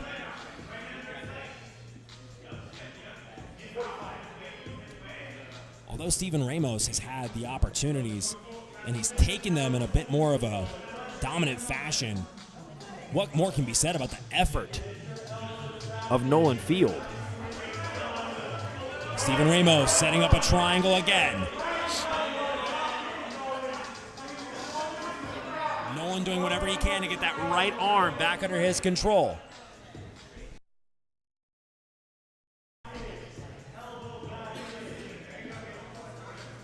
Nolan Field's corner calling for him to put his elbow back in. Big bump, gets out of the situation, and he's right back in the face of Steven Ramos.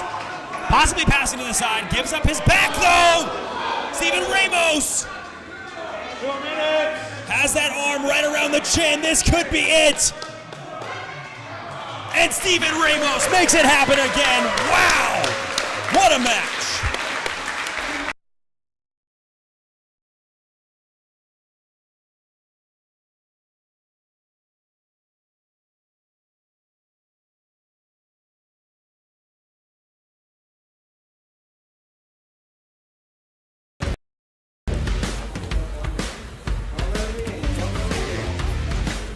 My name is Andrew Gutterud, and we'll be right back.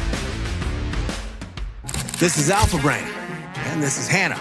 Hannah's about to wrap up a big project for work.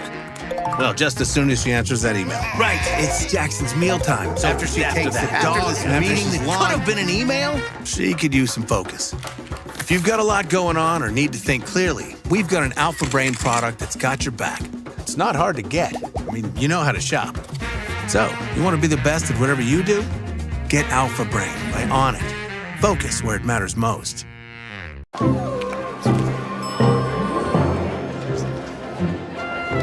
Hilton Honors slays. Obsessed. Points for a free stay? Yes, please. Upgrade. Loves it. All these perks. We're sliving. Totally sliving. Did I say that right? Yeah. When you want the celebrity treatment, no matter who you are, it matters where you stay. That's hot. Totally. Hilton Honors. Hilton for the stay.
All right, ladies and gentlemen, here's a learning lesson that we have seen. If you're watching Diallo Braithwaite, don't blink.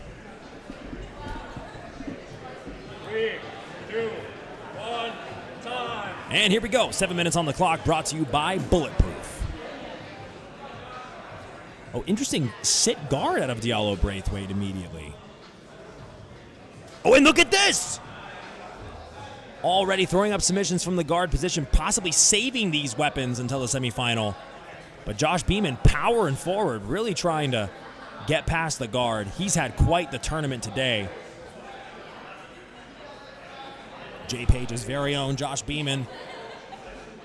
Jay Page's Jiu-Jitsu, one of the most premier no-gi spots in all of Arizona, and trying to make their presence known here at the CSR Invitational Phoenix. Diallo Braithwaite coming all the way from Virginia to Tempe, Arizona at Battlegrounds Basketball Gym. Josh Beaman bringing that, I would almost say, characteristic of Braithwaite's style of pressure. Looking for that armbar. Look, he's deep on the arm now. But clearing the elbow line. And now looking to capture the knee line is Braithwaite. He might sit back on a heel hook here. Be on the lookout for that. Turns into a pass. Now on the back of Josh Beaman. Diallo Braithwaite trying to punch his ticket to the final early.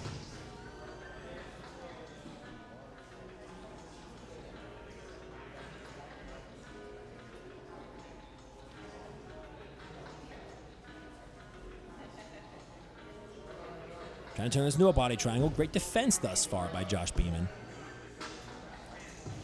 Now, the Jay Page's competitors primarily participate in the no-gi rule sets, not spending a lot of time going over the IBJJF stuff. So, EBI overtime rules, they're no stranger to, so Josh Beaman, I imagine, would be very well versed in the submission and back escapes. He's going to need it. Diallo Braithwaite has been on an absolute tear today and now looking to get this rear naked choke. He has one hook in and a very tight seatbelt, looking to see if he can punch that other hook in. Waiting in the wings, looking intently at this match, is Caleb Crump.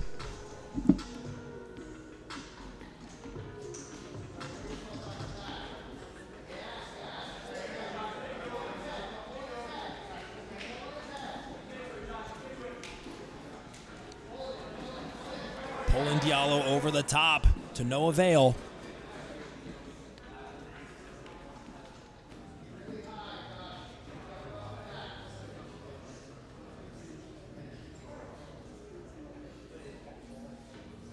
Now that hook comes back in, but he is a little high over the top, trying to pull, potentially looking at a solo off stretch there. Not a very common submission. Look at Josh Beaman, though. His efforts pay off, although momentarily. Now look at this. Diallo Braithwaite trying to turn this into an armbar. I am so impressed by the transition ability of Diallo Braithwaite. But Josh Beaman finds his way out of that situation to the pleasure of the crowd. Even other competitors in the back watching paid their respects to that escape.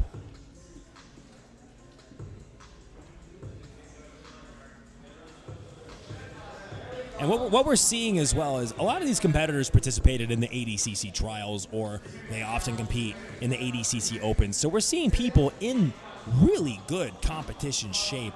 West Coast Trials was only a week ago. Diallo Braithwaite now looking for another guillotine. So these competitors who are able to fight these 7-minute rounds back to back to back, and with not a very big break, very impressive.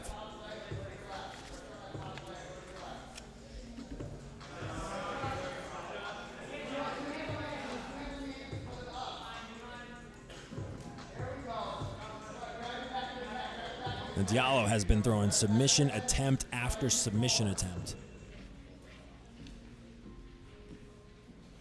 And Beaman hasn't really been able to put together too many offensive motions. You see that right there. But immediately, once again, gives up A head position. Oh, punches the guillotine deep in. That is under the chin. If he's able to correct his hips, this could be trouble for Josh Beaman. This looks deep in. He gets the tap. Diallo Braithwaite's going to the final.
All right, ladies and gentlemen, remember that CSR is back in Phoenix Saturday, June 8th. $1,000 is on the line. 139, 149, 189, and women's 139-pound divisions. Scan the QR code on the bottom right of your screen and register today.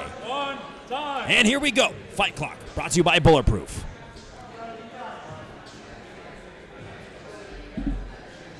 Stephen Ramos, 2 for 2 on rear naked choke submissions today. Anthony Loycano coming off of a very slow-paced match in comparison to his first match of the day.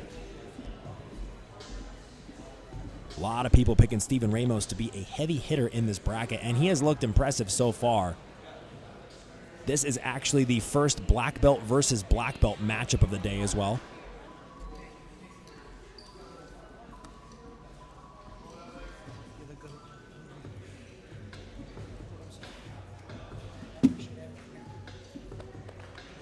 Josh Beaman coming by the commentary booth to pay his respects and to say thank you. We're very proud of Josh Beaman for the effort that he put out there. Always love it when a competitor aims to make a match exciting.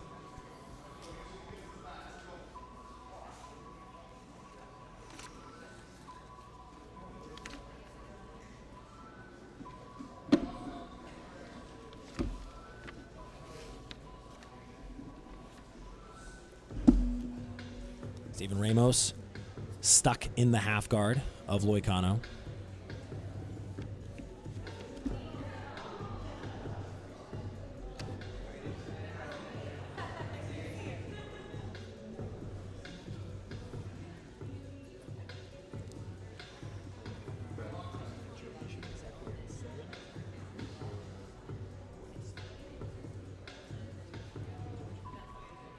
You know, Loycano has been doing this sort of lockdown, trying to find an opportunity to get either this shoulder crunch armbar or this no-gi Ezekiel choke.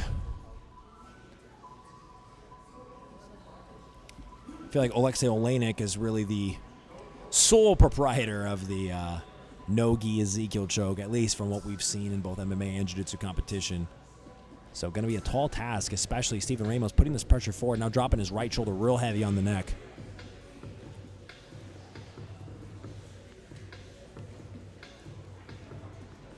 Loycano out of the woods just for a second, but right back in trouble. Stephen Ramos now in the closed guard.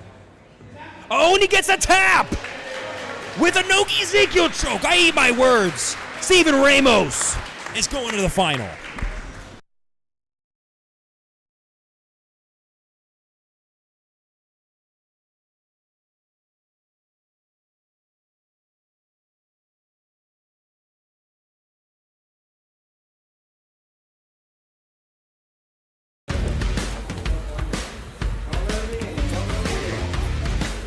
My name is Andrew Gutterud, and we'll be right back.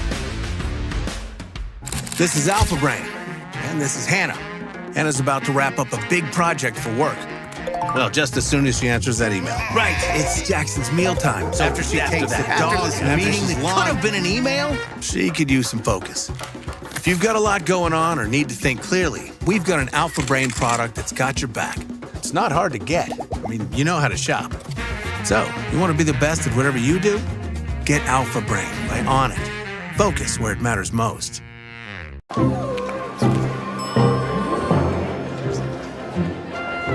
Hilton honors slays. Obsessed. Points for a free stay? Yes, please. Upgrade. Loves it. All these perks. We're sliving. Totally sliving. I said that right? Yeah. When you want the celebrity treatment, no matter who you are, it matters where you stay. That's hot. Totally. Hilton Honors. Hilton for the stay.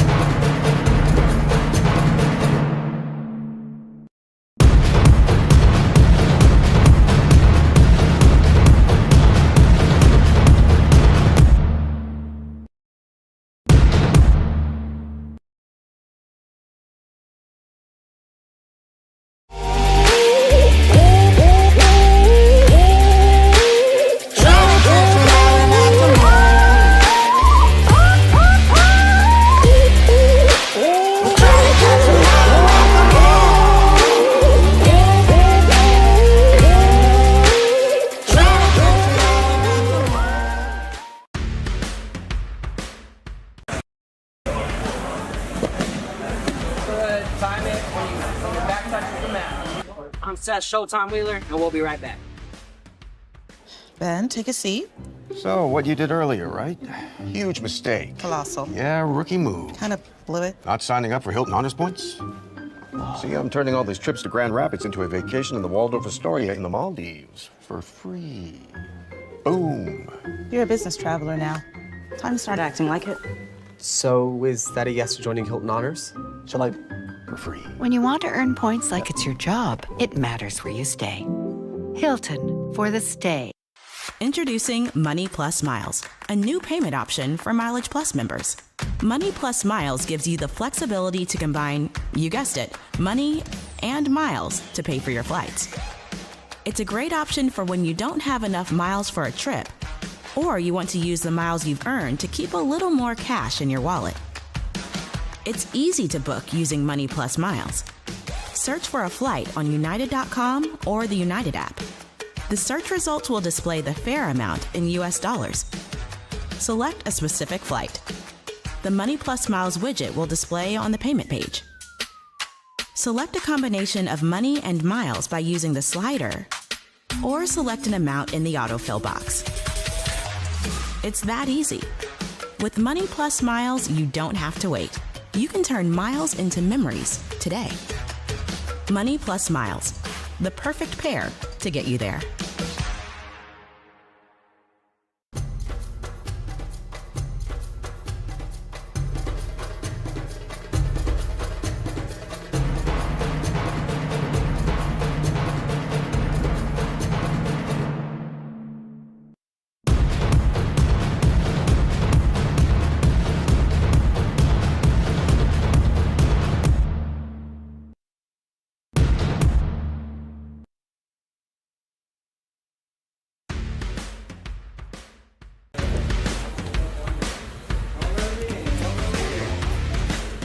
My name is Andrew Gutterud, and we'll be right back. This is Alpha Brain, and this is Hanna. Hanna's about to wrap up a big project for work. Well, just as soon as she answers that email. Right, it's Jackson's mealtime. So after she takes the dog meeting that could have been an email, she could use some focus. If you've got a lot going on or need to think clearly, we've got an Alpha Brain product that's got your back. It's not hard to get. I mean, you know how to shop. So, you want to be the best at whatever you do? Get Alpha Brain by On It. Focus where it matters most.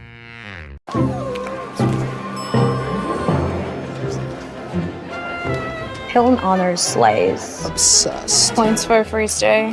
Yes, please. Upgrade. Loves it. All these perks. We're sliving. Totally sliving.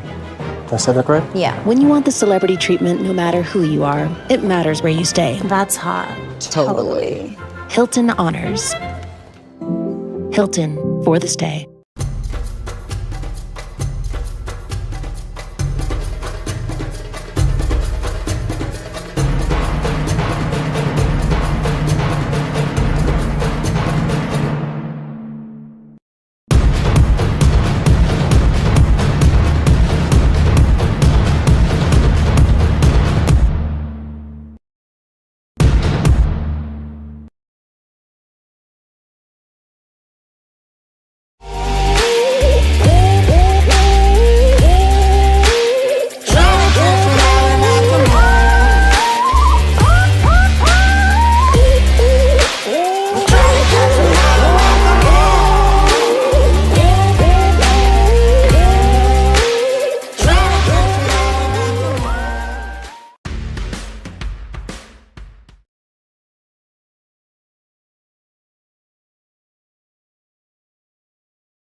All right, ladies and gentlemen, this is the final. Diallo, Braithwaite, and Stephen Ramos have had a storied run here to the final, characterized by incredible athleticism and precision. And look at this, already getting things going. Pulling guard, Diallo Braithwaite. Winner gets $1,500 here. The winner of the lightweight 159.9-pound Grand Prix. Stephen Ramos in on this knee cut yet again. And look at this. I believe this is the first time, and this is early on in the match, first time that we've seen Diallo really in sort of a compromised position. Oh my gosh, this Nogi Ezekiel choke yet again. Trying to shut me up for a second time.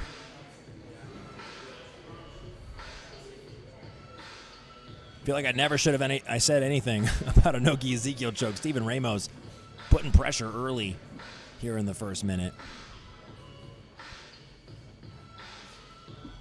Diallo Braithwaite, a brown belt out of Virginia. Stephen Ramos, black belt. Arizona by way of New York in Surgeon Fitness. Staying true to that knee cut.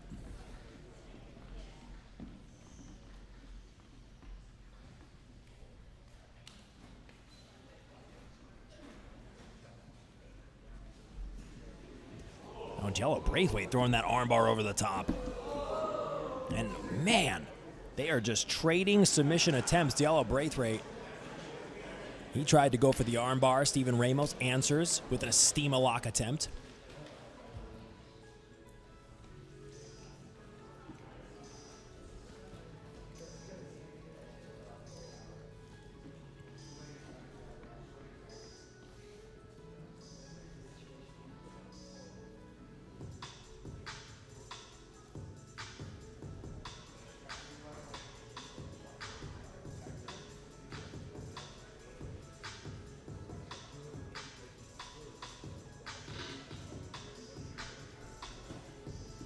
Diving for that knee cut with this underhook, Stephen Ramos. Following this match, we'll have a couple super fights, and then the welterweight Grand Prix.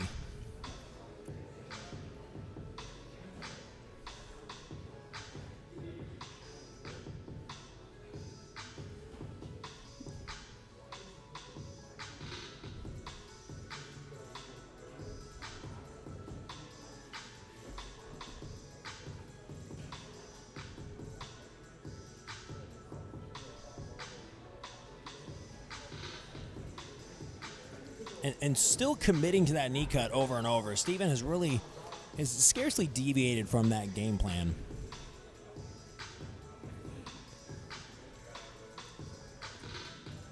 And Diallo, in every one of the matches that he had leading up to this final, he was able to create really explosive movements and force situations with just like a lot of power and a lot of speed and aggression. But Steven Ramos has done that same thing. So we're seeing sort of a meeting of the minds and athletic capabilities here. But back up to the feet. Braithwaite coming out of the lab.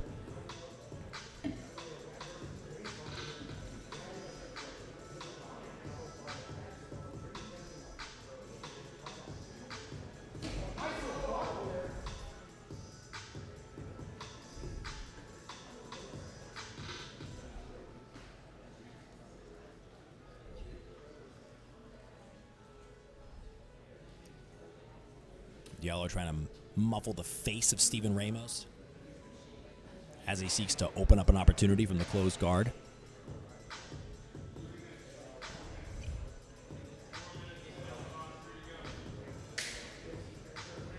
Back up on the feet.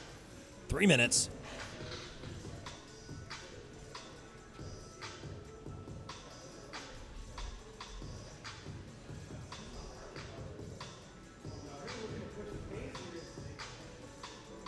Hard collar ties over the top by Diallo Braithwaite.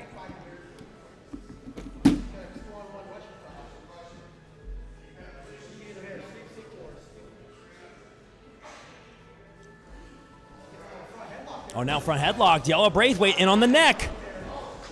Momentarily gets back in the center. Perhaps a bit of fatigue setting in on Steven Ramos here. He came off the more recent victory. Was given a 5-minute break.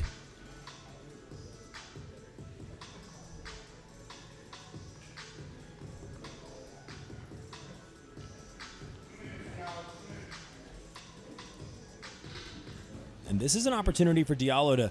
Oh, and this is actually trouble. Steven Ramos in on this heel hook. Oh, he gets a tap! Steven Ramos is your champion!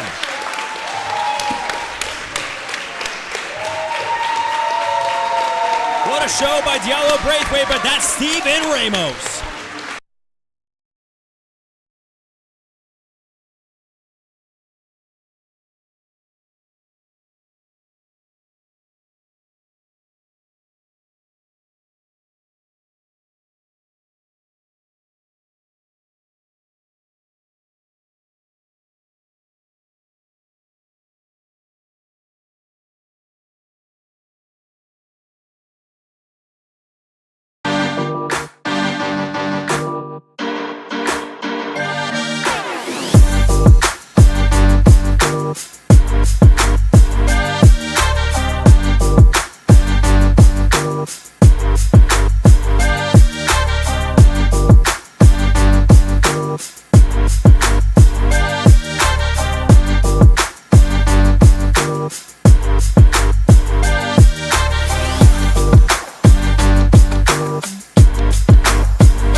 My name is Andrew Gutterud, and we'll be right back. This is Alpha Brain, and this is Hannah. Hannah's about to wrap up a big project for work. Well, just as soon as she answers that email. Right, it's Jackson's mealtime. So after she takes the dog, this meeting that could have been an email, she could use some focus. If you've got a lot going on or need to think clearly, we've got an Alpha Brain product that's got your back. It's not hard to get. I mean, you know how to shop. So, you want to be the best at whatever you do? Get Alpha Brain by On It. Focus where it matters most.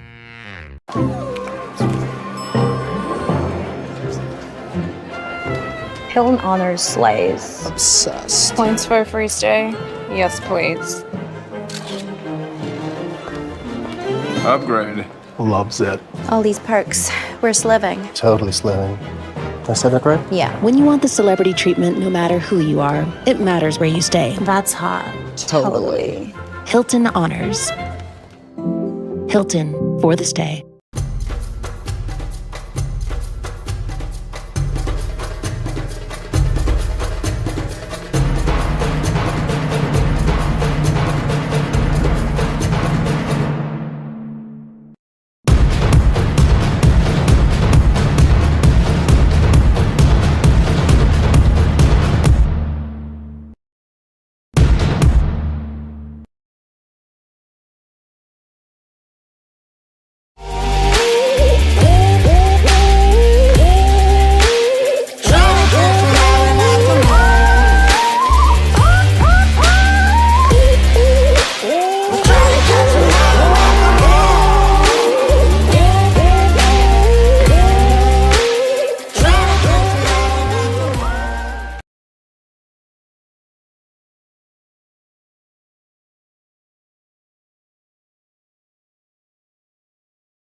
Premier female jiu-jitsu match of the evening. Ali Crawford takes on Brittany Milholland. Ali Crawford competed last weekend at the ADCC Open in Las Vegas.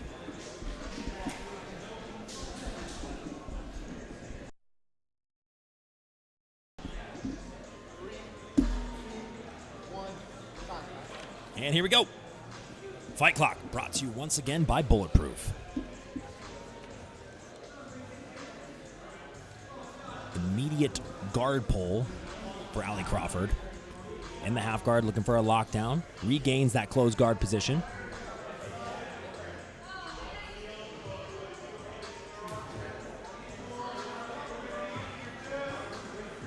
Brittany Milholland 1 inch taller than Ali Crawford, who's currently looking to set up an armbar here. The arm is straight. That is it! Ali Crawford.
All right, here's a tail of the tape here. Moses Salazar, 27 years old. Dominic Cain Lobo's 19. Of course, both making their Combat Sports Report debut. A little bit of a reach advantage for Dominic Cain Lobo.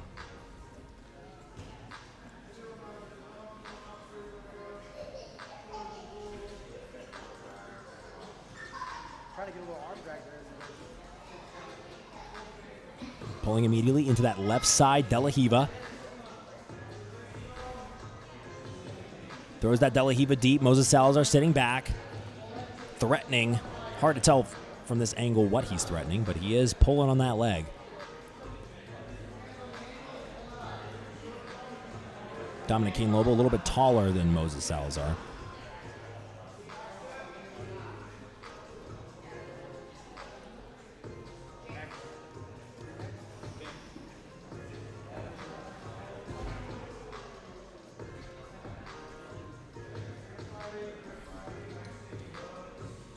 One of those matches that any small opportunity can be a big one. As Dominic Cain Lobo takes his foot out of there, stepping in rather awkwardly into that leg entanglement situation.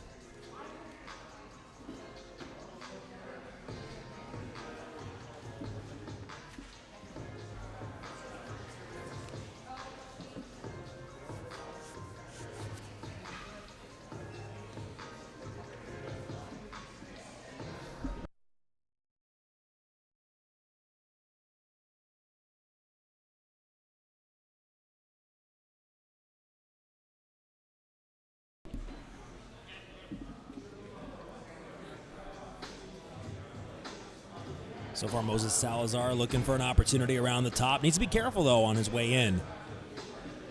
Dominic throws his legs up and might be able to capture something.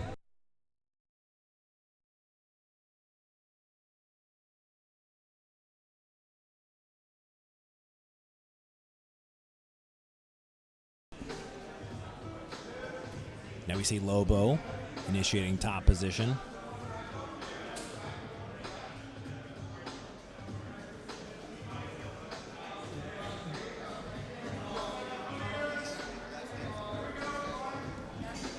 Now Dominic is able to throw that deep De La Riva through on multiple occasions, and it looks like he's trying to threaten the back, but so far Salazar has stayed on top of it.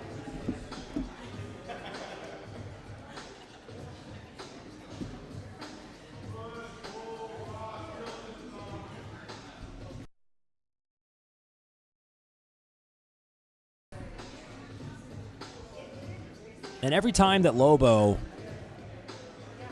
has been able to sort of create an opening to the outside, Salazar's been able to step out of it. But not a lot of committal options out of either of these. And as I say that, Lobo's spinning. But even in that situation, actually, it looked like Lobo had a peek at it, but neither athlete really selling out for the techniques they're going for. It looks like they're sort of keeping a hand on the... They have the safety on, it looks like.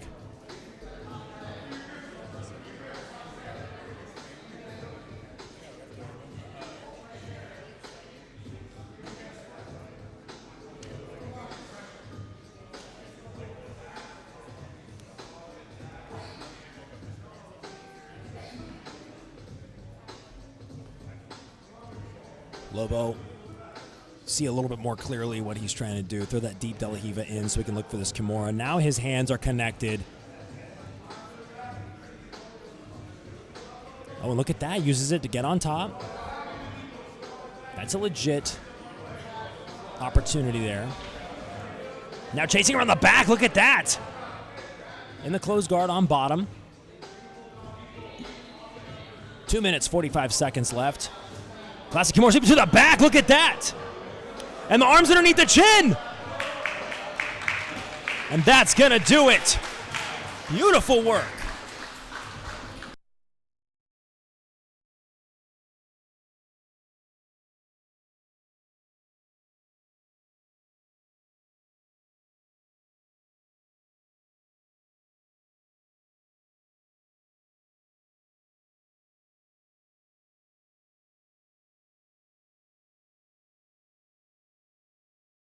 Saturday, April 6th, CSR is in Phoenix, Arizona for the $1,500 Invitational Tournament.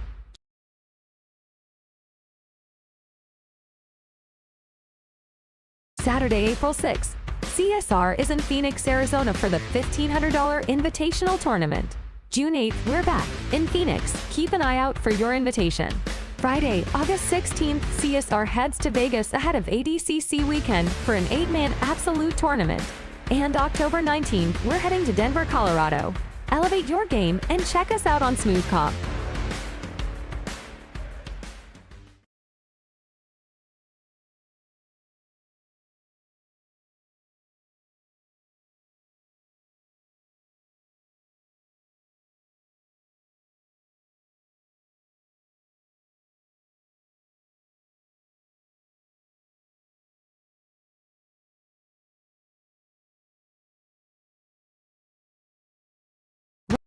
Riding the high of submission victories in the region, momentum is on the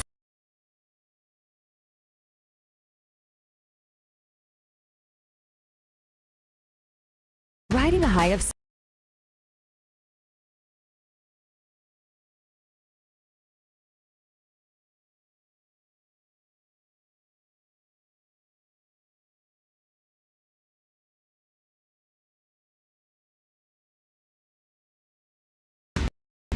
My name's Caleb Crump. I've been training. I started wrestling in 2004. I started jiu-jitsu in 2016. I'm a purple belt. I train out of high altitude martial arts and train with the Elevation Fight Team. Grew up wrestling. I got the opportunity to wrestle at the Olympic Training Center. And outside of there in Colorado Springs, I started taking MMA fights and doing some extra jiu-jitsu, kickboxing outside of the wrestling. I fell in love with mixed martial arts. And then in 2019, I went pro. I moved up to Denver to train with the Elevation Fight Team. My style is like pressure, pace, and yeah, definitely a top-heavy game. Wrestling dominant, scrambly. You know, just keep moving, keep flowing until I get your neck, or your arms, or your legs. And here we go. Sam Van Dong, Caleb Crump, Fight Clock brought to you by Bulletproof. This is the first fight in the welterweight division. Sam Van Dong trying to pull underneath. Caleb Crump, if you have been watching the ADCC Opens, then you have seen this man. Viking-esque in both demeanor and look. Big duck under. And Caleb certainly brings a certain level of intensity that a lot of athletes are not able to keep up with.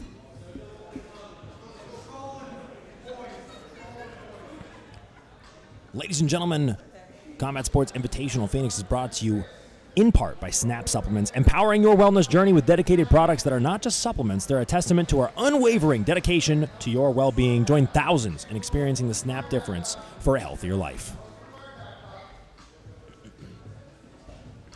First minute down. Crump with a heavily taped left wrist / hand. Gotta wonder if that's gonna play into his ability to really amount some solid offense.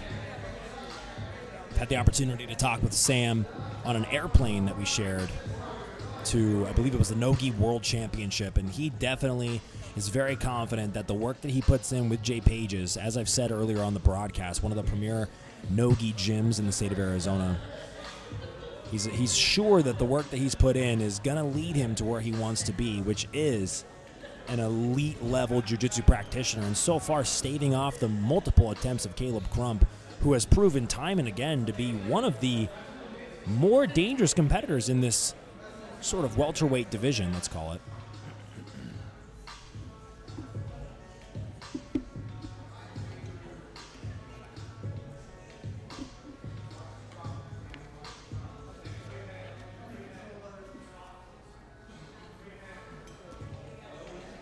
Five minutes to go.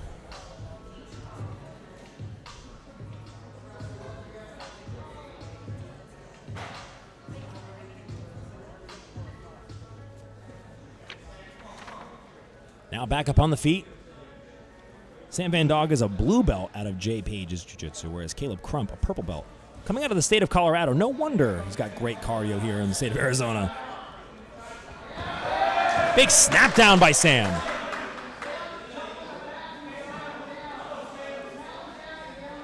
Bringing the intensity. Pulling underneath yet again. Caleb in tight with an underhook now, burying his head underneath the chin.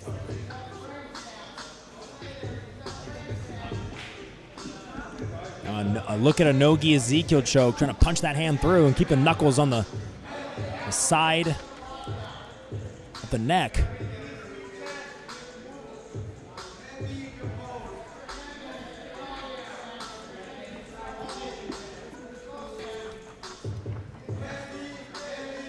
Now looking for this guillotine.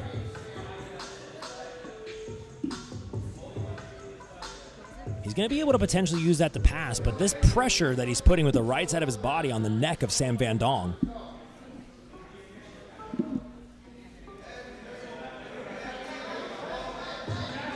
Turning it potentially into a back attack. Caleb Crump now in the driver's seat.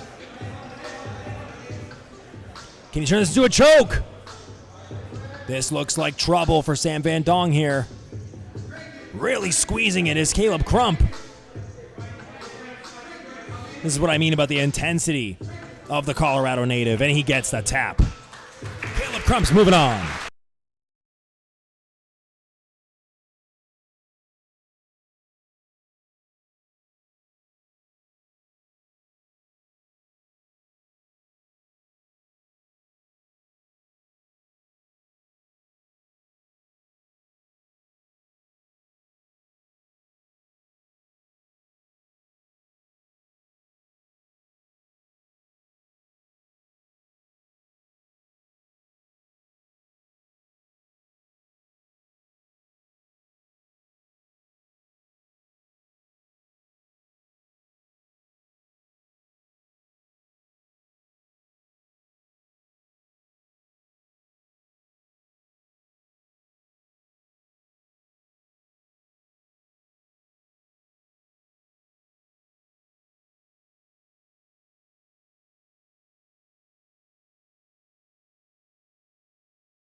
Representing 10th Planet Atlanta, Kevin Buring.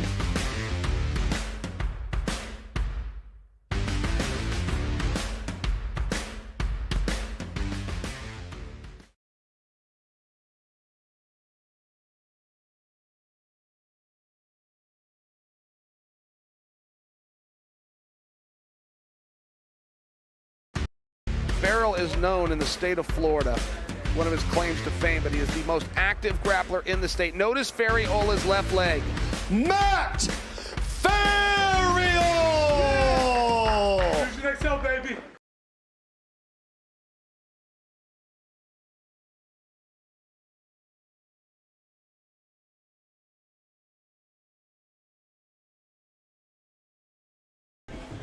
All right, here we go. Matt Ferriola. Uncle Chael on Submission Underground did say Matt Ferriola, but can't trust Uncle Chael on everything, except for the fact that he is undefeated. Kevin Buring with a foot sweep to start out the match, representing 10th Planet Atlanta. Now, for those of you guys paying attention, this man will be featured on the PGF World Season 6, which you guys will definitely be able to keep up with. That'll be on UFC Fight Pass. Kevin Buring not even, I believe, 4 years into his jiu-jitsu journey, but still doing some incredible work. Remember, Saturday, June 8th, exclusively on pay-per-view, Yepi Tamazian is going to take on Kevin Sherrill in a 205-pound super fight. Matches are going to begin immediately following the CSR Invitational. Tickets on sale now at combatsportsreport.com. Buring made quick work of the guard of one Matt Ferriola. But now, good job getting back to the turtle position. Only momentarily. Neither of these men based out of the state of Arizona. Matt Ferriola coming from Florida, whereas Kevin Buring coming from Georgia. And taking the back off of the mat. Kevin Buring rolling for the back now. So far, a recovery by Matt Ferriola. And the crowd here at the Combat Sports Report Invitational not fazed by the athletes going off the mat. Matt Ferriola clubbing Anthony Burchak on the side of the head there. You guys didn't see that. It happened off camera, but funny nonetheless. Now Buring really putting the pressure from on top.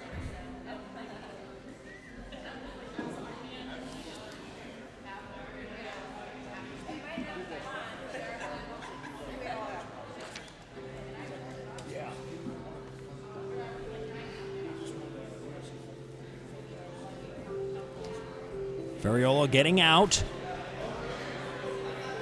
But the ability of Kevin Buring to consistently, whenever he loses a position, he's able to salvage the next one, and that is so hard to overcome if you're in Matt Ferriola's position.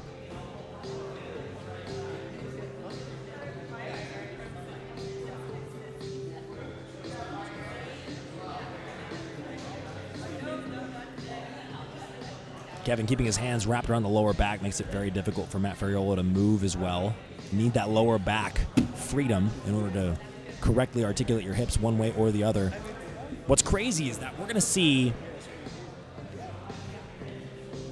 the brackets have been shuffled a little bit. So Joey Werner and Bryce Mongillo were expected to have a match, but Joey Werner was not present for a reason I don't know, but it was scheduled that Bryce Mongillo and Joey Werner were to take on Caleb Crump now. But Kevin Buring and Matt Ferriola will take on the winner. The winner of this will take on the winner of Tyler Galanis and Lane Kidd-Sharkey. And we saw Lane Kidd in the previous bracket as well.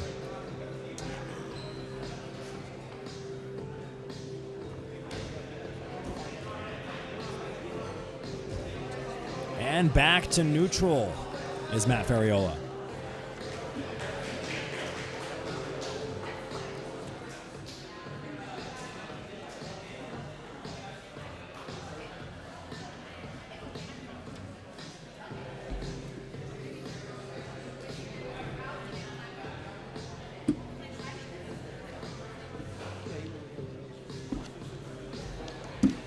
Athletic movement over the top attempted by Matt Ferriola.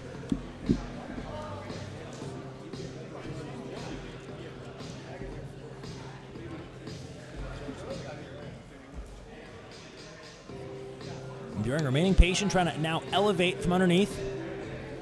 See if he can't turn this into a conventional butterfly guard sweep, and he does. once again, passing all the way to the north-south. 2 minute 30 seconds remaining in this one.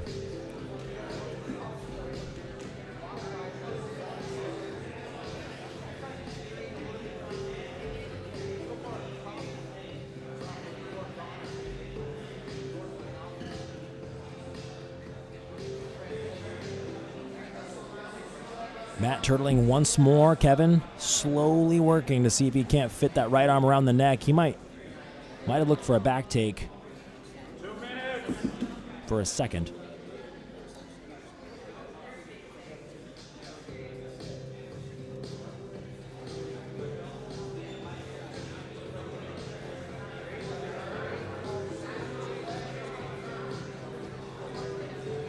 Just a slow cook by Kevin Buehring in this position. Just so difficult for Matt Ferriolo to find his avenue of escape one way or the other, and now he gives up his back. Not sure if that arm's under the chin, but it definitely could be.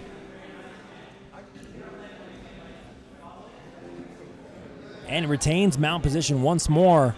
Overall positional dominance so far in this match by Kevin Buehring.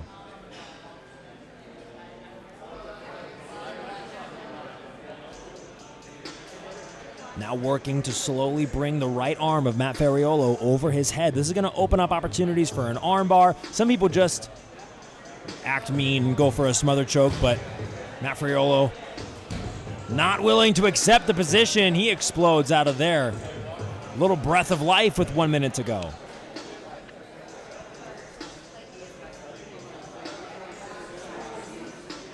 He's going to need to pull out all the stops here.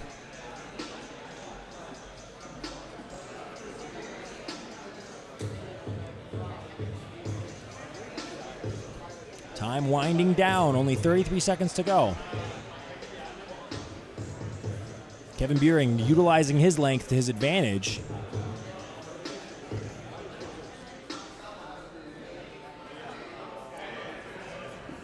A little bit of blood on the face. Perhaps a cut. Anthony Burchak acting as a impromptu doctor, utilizing his own sweater. Nothing a Band-Aid can't fix.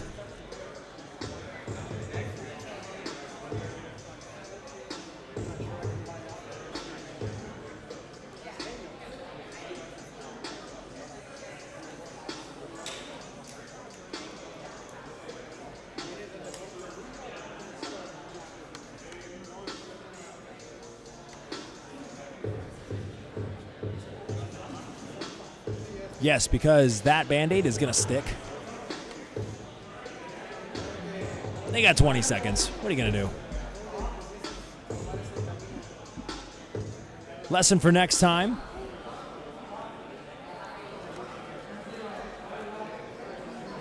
Hire a nurse.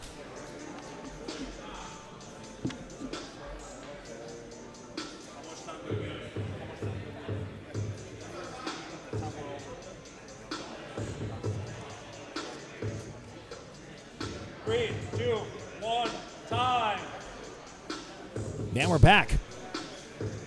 Not a lot of time to work.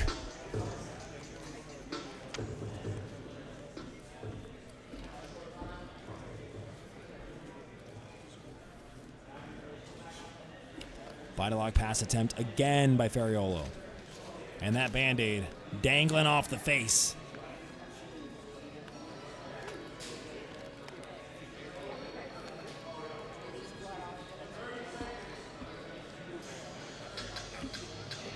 .30 seconds.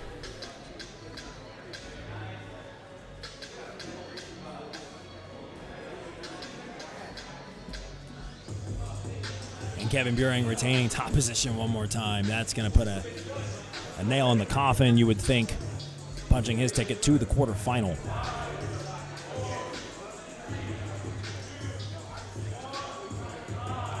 And we'll see what Aaron Wilson deliberates. Got to think it's going to be Kevin Buehring, but we'll see.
Bryce Mongillo looks to follow his dreams. Representing J. Pages in Tempe, Bryce says that he fights for his son and daughter and is looking to set a good example. My name is Bryce Mongillo. I train at J. Pages Jiu-Jitsu Academy here in Tempe, Arizona. I am a purple belt. Been training about 5 years. Every day, super consistent. No time off like some of these guys, you know. Genuinely, I want to be authentic. I want to be myself here, which is I'm just out here to be the very best I can be. And I want to make my name known and show that chasing a dream is always worth it for my kids. I just want to set a good example more than anything and be the absolute best that I can be.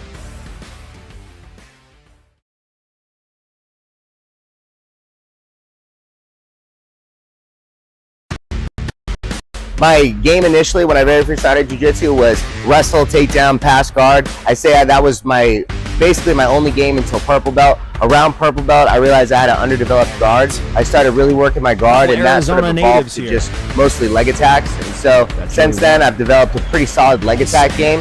And now I'd like to say I'm more versatile. Maybe I even overcorrected a little bit towards leg lock and guard play. So now I'm trying to rework in that wrestling and just be dangerous from everywhere. My name's Joey. I train at One Love Grappling Arts. I've been training about 8 years, and I'm a brown belt. Clubs in the state of Arizona in their own right. 3, 2, 1, time. And here we go. Fight Clock brought to you once again by Bulletproof.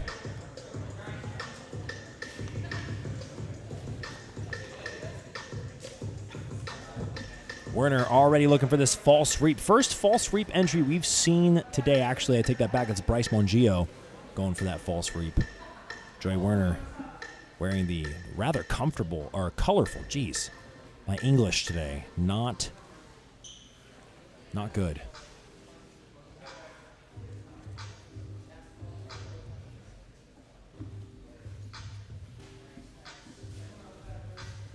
Winner of this match will take on Caleb Crump. As I said, we mixed around the order of matches today a little bit, but the bracket continues the way that it's supposed to.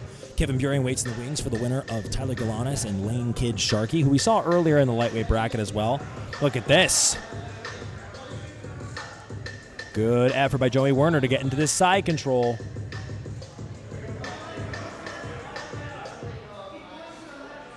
Mongillo really inverting it in on the leg.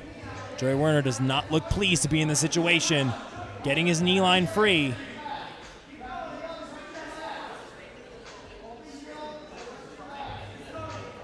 So far, Joey able to get his knee line at least out of the danger zone and into a leg entanglement of his own.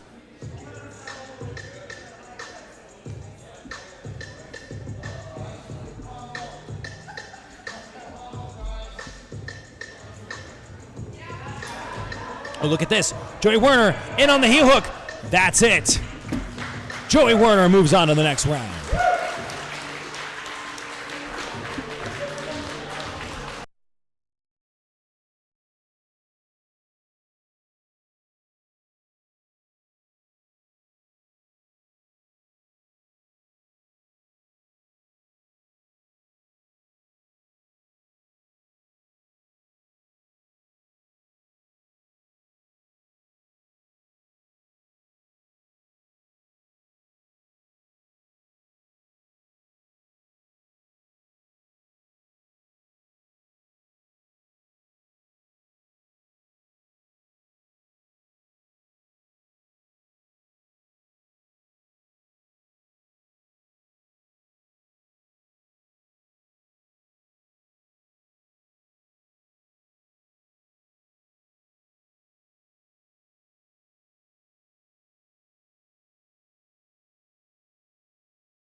I'm just looking to bring it, man. Like that's one thing I've really learned the past couple months is I can't control the result. I can only control my how I perform, my attitude, and what I can bring. So honestly, I don't even know how long the matches are. So however long those matches are, I'm just gonna balls to the wall for that long, man. That's it. My name's Tyler Galanis. I'm a blue belt in jiu-jitsu.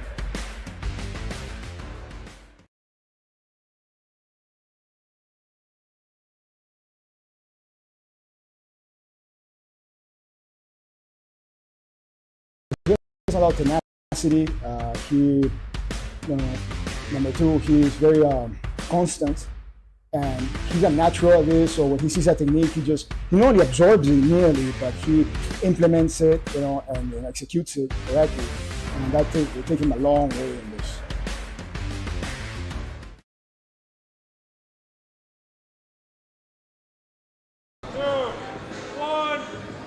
Here we go.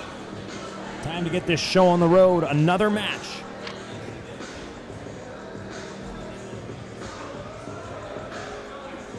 Ladies and gentlemen, Combat Sports Report brought to you in part by Onnit. Try Onnit's top products for free by scanning the QR code on the bottom right of your screen. No time to do this ad read. This is almost over, and that's it. Kidd-Sharkey makes it happen quickly.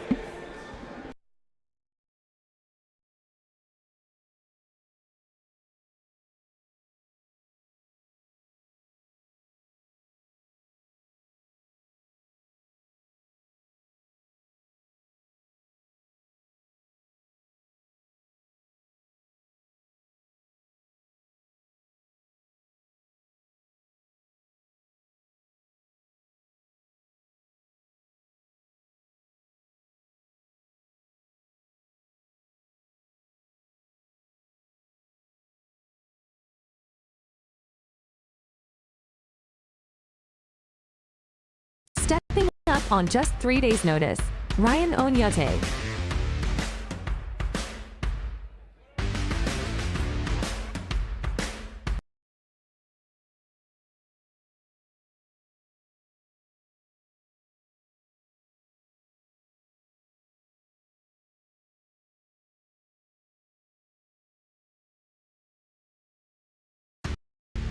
At my specific academy at Black Eye Athletics, I'm one of the trainers. I teach the kids classes, and I put in about 6 hours a day of training plus teaching on top of that. So, I'm not one of the hobbyists that comes in after work and tries to train for like an hour. Like, makes his it's like a full-time commitment for me. It's not like a part-time thing. My aspirations are to be a world champion, so, whether it's jiu-jitsu or MMA or whatever, hopefully rather colorful blue and orange. That's how these people will remember me. My name is Skylar King. I've been training for 6 years. Right now I'm at Team Roberto Travin, HQ. So now the first half of our quarterfinals are decided. Purple belt. Kevin Guerin will take on Kidd-Sharkey, whereas Caleb Crump will take on Joey Werner. Now Ryan Onyate and Skylar King are going to decide who's going to go between Princeton Jackson and Andrew Gutterud. Onyate starts in the bottom position.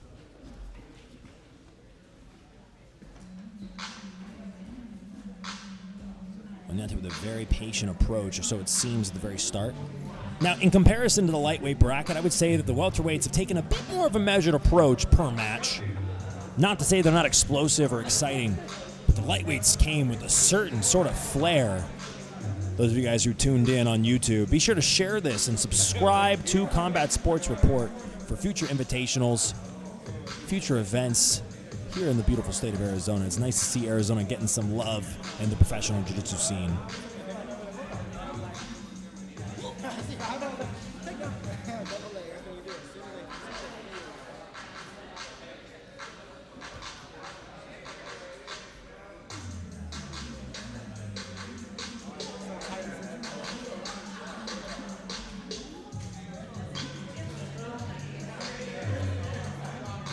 Ryan Onyate keeping this low knee shield, just staving off the pressure of Skylar King. See if Skylar utilizes some sort of an athletic switching of the hips, try to get around that top knee. Really in the quarter guard position, or some people call it Z guard, knee shield. The main idea is to get around that top leg to force half guard or potentially create an open pass to the side.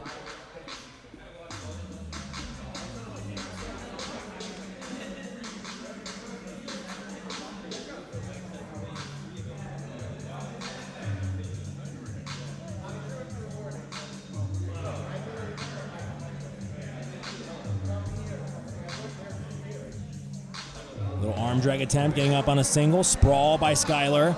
Oh, his ankle was caught, though. Could this be a dart stroke attempt? Skylar trying to punch that arm through from the bottom position, but Onyate gets his arm out of there, and now he's on top. First offensive moment of the fight for either competitor, and Oñate finds himself on top in the half guard.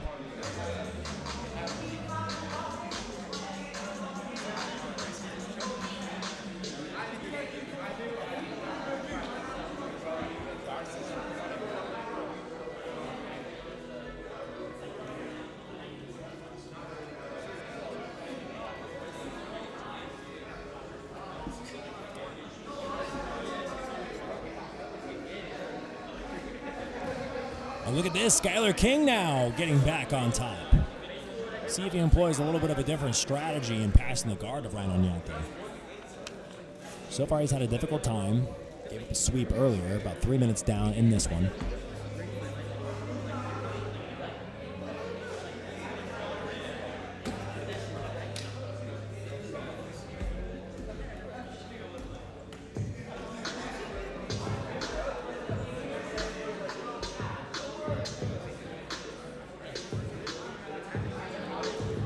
Arm drag attempt, the same one he utilized earlier. This time, Skylar a little more aware of it.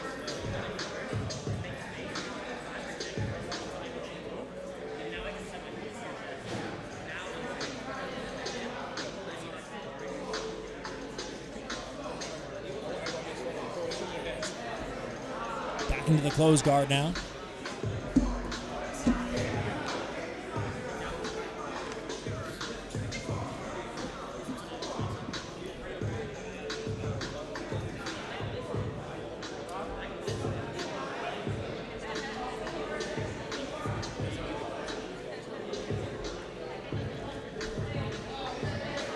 Definitely a slower paced match. And pretty even across the board here. A decision for referee Aaron Wilson to make now, throwing his leg all the way through. Leg entanglement time. Oñate almost forcing the 50-50, utilizes it to get back on top. Knee over. Hard to tell what kind of angle he has. Coach is blocking the way. He might have a choke. He is arching that choke.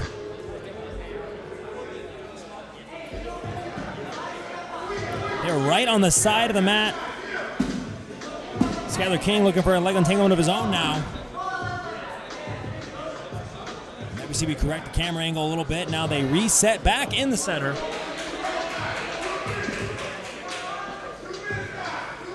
Oñate immediately pulls guard again. 2 minutes left.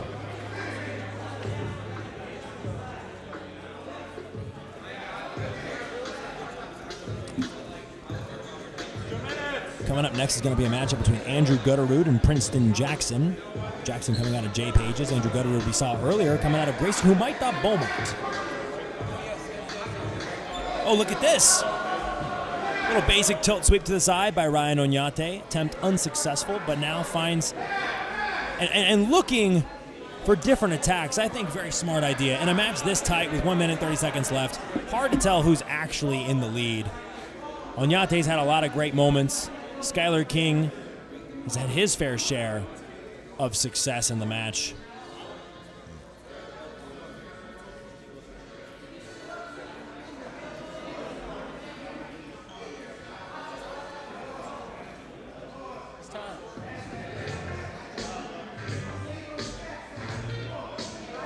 One minute.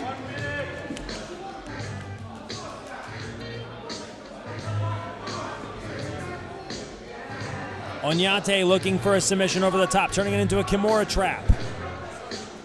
Just 45 seconds to work this. Oh, throws his arm all the way through. His leg all the way through, rather, now with a high guard. This could turn into a submission. 30 seconds. He's locking the guard tighter and tighter, and this is a great way to end the match. If you're Ryan Oñate, you got to ball out and just bet it all. It's really going to put the favor of Aaron Wilson, and this has got to be the most offensive move, even though not really that tight of a submission. It's definitely the most offensive move of the fight. And just as I say that, Skylar King now forcing a toe hold of his own. Aaron Wilson's going to make the final call here, but it's going to go to a referee's decision.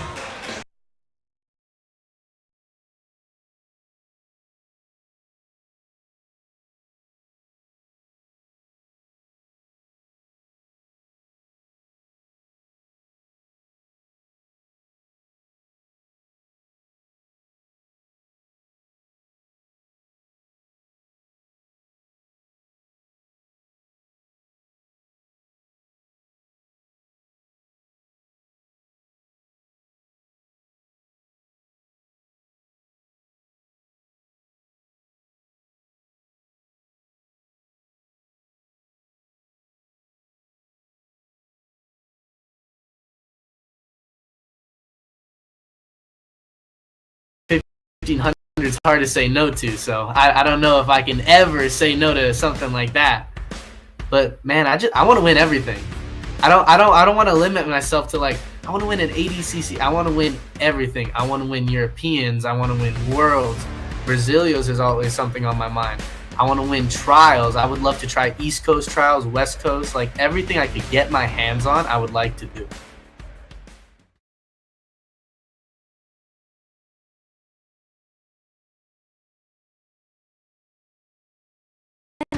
Undefeated pro fighter, CJJ Worlds veteran, and bullpen CJJ champion. Please welcome to the mat, Princeton Jackson.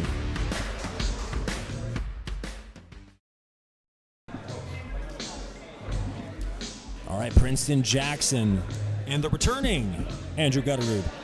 Taking the center of the mat, Princeton Jackson met with a lot of fanfare as we announced his name. Andrew Gutterud, very confident. Had a barn burner of a match between the former brackets silver medalist Diallo Braithwaite. Princeton with a very wide stance to start. Imanari roll attempt, already in on the leg. Toe hold by Princeton Jackson. This could be trouble for Andrew Gutterud. Oh, and he gets the tap! Princeton Jackson puts it away early. 23 seconds, and that's it.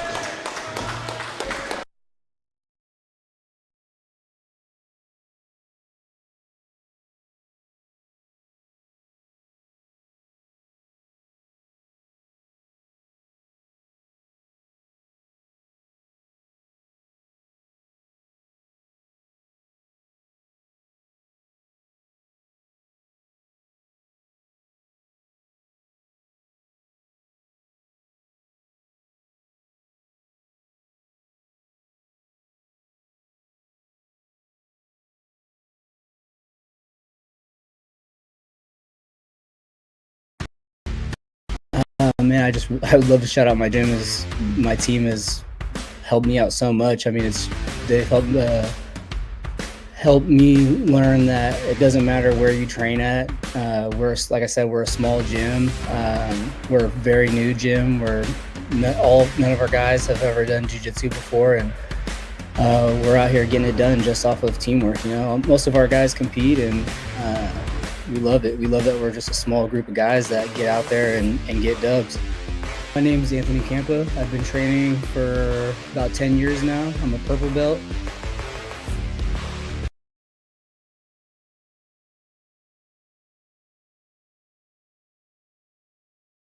Stepping up on less than 1 week's notice, Mike Kennedy.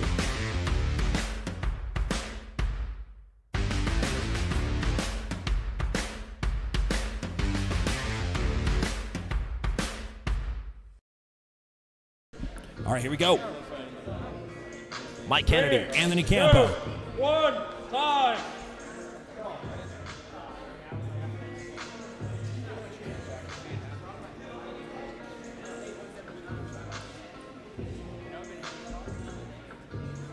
Mike Kennedy in the yellow shorts, whereas Anthony Campa in the all black. Another competitor wearing purely level black gear. We're seeing a takeover of level black competitors. Campa looks like he's in on a neck. Guillotine over the top. This could be trouble. Kennedy gets out of there.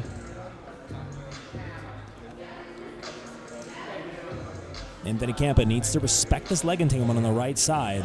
You see Mike Kennedy really gunning for it. Man, what a toe hold submission we just saw in that last match by Princeton Jackson. He moves on to take on Ryan Oñate.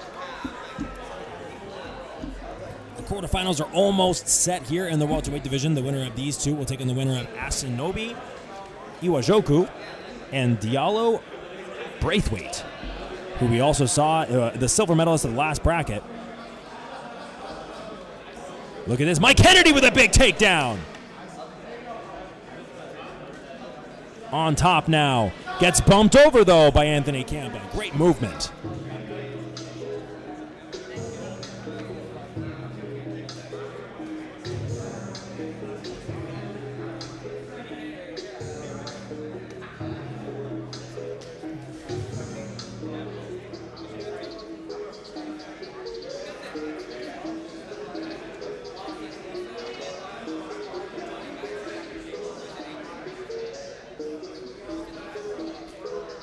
Heavy crossface by Anthony Campa here. Almost looks like a choke.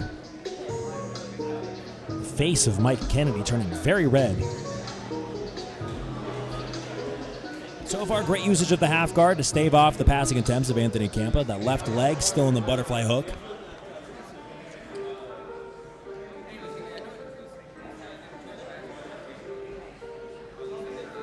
Trying to get up on that single leg, but met with a crossface.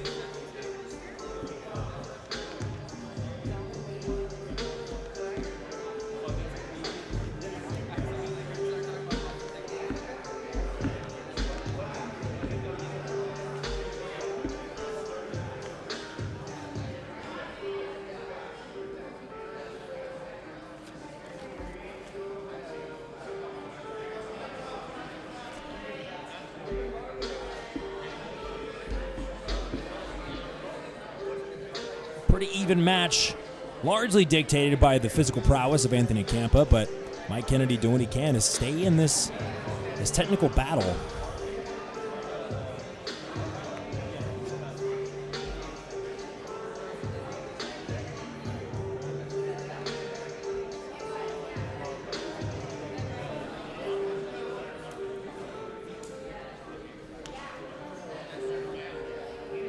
Look at this. Mike Kennedy in on the leg. Doesn't have the knee line fully secure. But look at this, Anthony Campa in on a toe hold. Will we see another toe hold submission here at the Combat Sports Report Invitational Phoenix? This is a pretty good arch on it, pretty good leverage. It's hard to see quite from this angle. Their backs are to us. He's got just the edge of the foot. I'd like to see him readjust that foot position to maybe have a little bit more of the foot, less of the toes. But he might get it here. Trick to the toe hold is you want the knee bent. Oh, but look at it, very, very interesting. Anthony Campa giving up his back. Not too keen on defending that situation. Maybe a little low on cardio because Mike Kennedy, he's going to take this to the bank. There we go, an explosive movement by Anthony Campa to get out of that situation. Perhaps hearing me on the mic.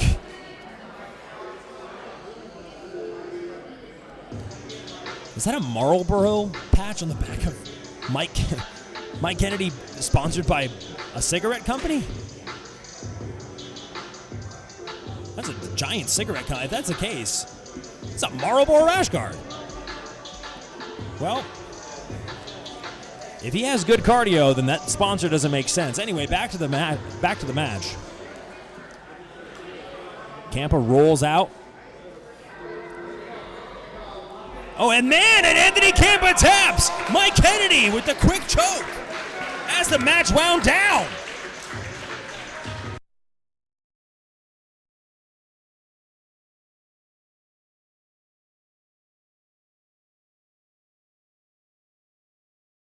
I want to make a quick correction to the broadcast. That is a Marlboro. I should have known better. Thought perhaps he was wearing a cigarette. Sponsored rash guard. I'm an idiot. Carry on.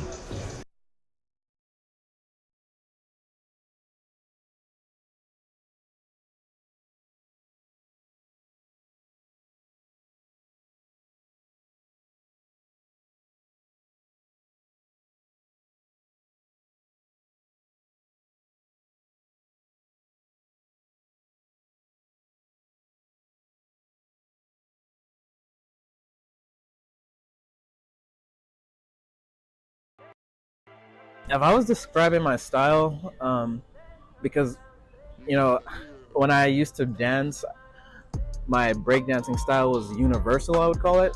So, like, there's no position I was uncomfortable in, and there was no position I wasn't willing to fight out of.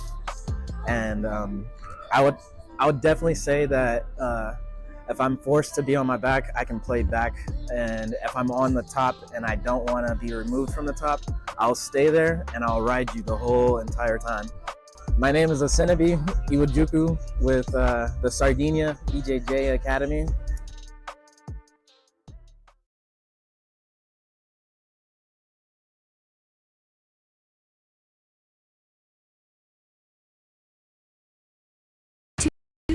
Miles away from home, the Virginia grappler is looking to face off with as many competitors as possible. Please welcome back to the mat, Seemingly a little Diallo fatigue coming out Braithwaite. of the mat right now. Diallo Braithwaite of the lab. Comes to the center of the mat. He is our lightweight division silver medalist. 2, 1, time.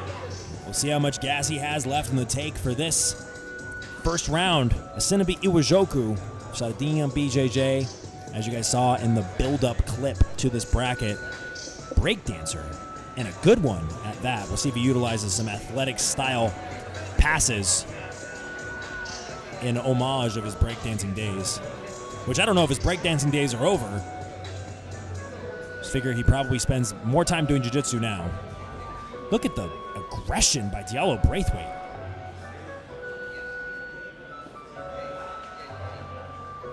Very harsh athletic movement side to side. Every finger taped and currently pushing into the face of Asinobi.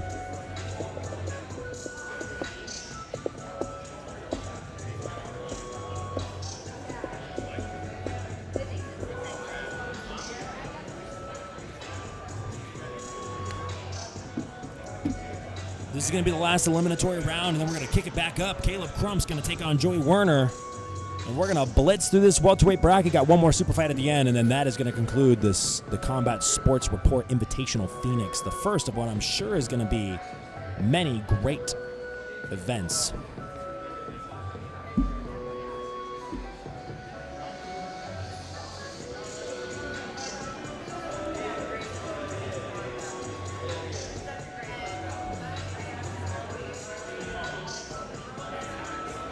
Just a minute and a half down.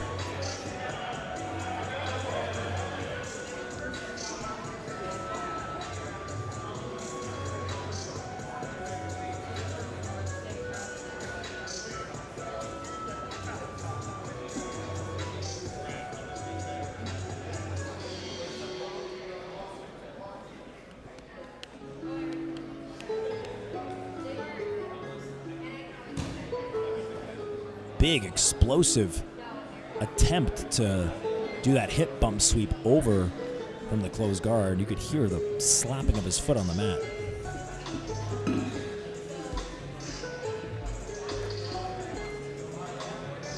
Asinobi now trying to throw this closed guard katagatame from bottom. Difficult submission to finish. Remember, Jeremy Horn in the early days of the UFC was able to hit that.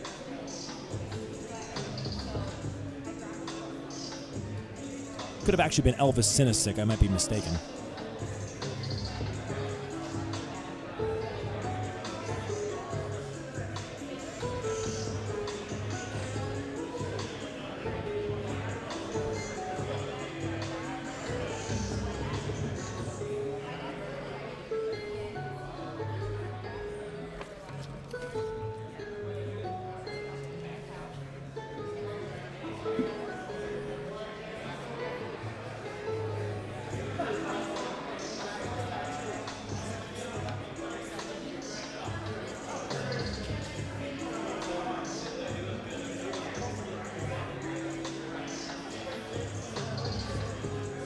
Pretty slow pace from Asinobi. And you know, for Diallo, you got to wonder if in this bracket he's going to employ a little bit of a slower strategy to try to preserve that explosive energy.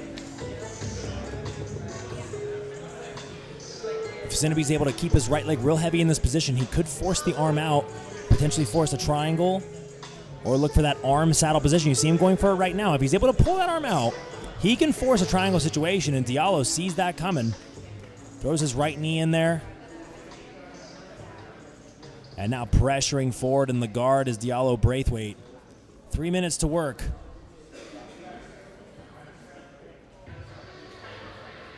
Want to thank you guys all for tuning in live on YouTube. Be sure to share this event with somebody you know. And subscribe to Combat Sports Report. Go to combatsportsreport.com. Look at this. Diallo Braithwaite in on a leg. His right leg is also out of danger. If he's able to reach back and force this heel hook situation, this could be trouble for Asinobi, my apologies.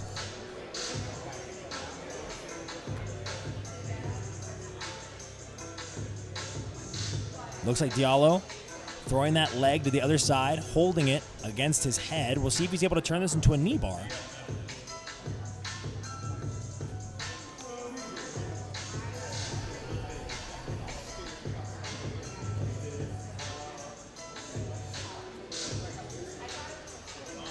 Oh, he's got the look at the heel. Aaron Wilson being close with the action, and Diallo Braithwaite moves on.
All right, Joey Werner and Caleb Crump kick off our quarterfinals. Issa Abel giving me a little pat on the shoulder as he goes to coach his guy, Joey Werner. Both these men had a little bit of time to rest as we got our eliminatory rounds out of the way, but this is where it's going to start to pick up speed and intensity. Caleb Crump, no stranger to speed and intensity. Winner of this will take on the winner of Kevin Buring and Layden Kidd-Sharkey, who seems to have a bit of a revival in this second bracket that he's entered, and an emphatic submission to secure his spot in the next round.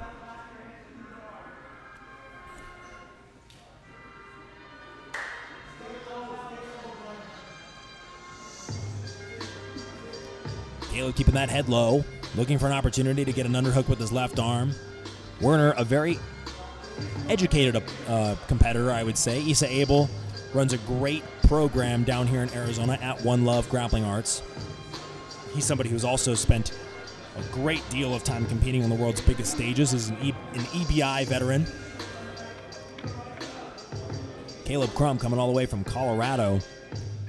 I first saw Caleb Crump compete actually at the ADCC Denver Open, I believe, and the intensity that he brings to every single match is something that definitely stuck in my mind. Cool to see him down here in Tempe.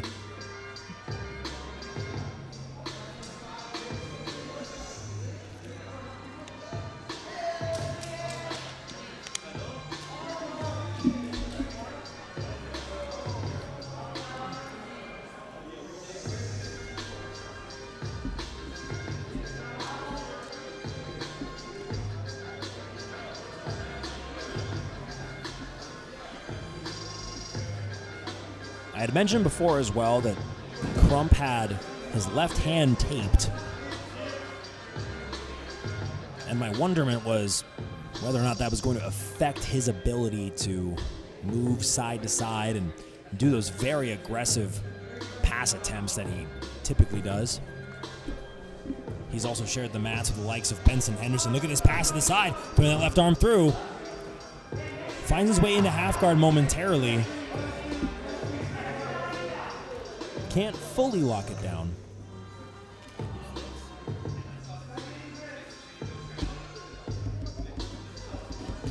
Running to the side once again. Now Joey Werner gathers a close guard. As I mentioned before, Caleb Crump has shared the mats with Benson Henderson at one of the ADCC Opens down in Phoenix, which, by the way, that's coming back May 18th. Those of you ADCC competitors who want to travel down to Arizona, May 18th, the ADCC Open here in Phoenix, Arizona. I imagine we'll probably see Caleb Crump back for that one as well as probably every competitor who signed up here today.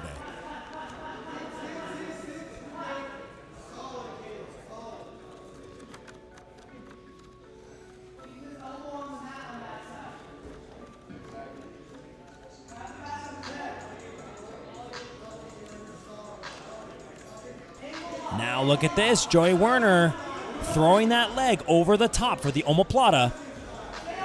Look for him to potentially turn this into a leg attack. He rolls Caleb Crump over. They're off the mat momentarily. Caleb unfazed by the skinned knees. And they reset back in the middle. 3 minutes, 30 seconds to go, as per our official Bulletproof score clock.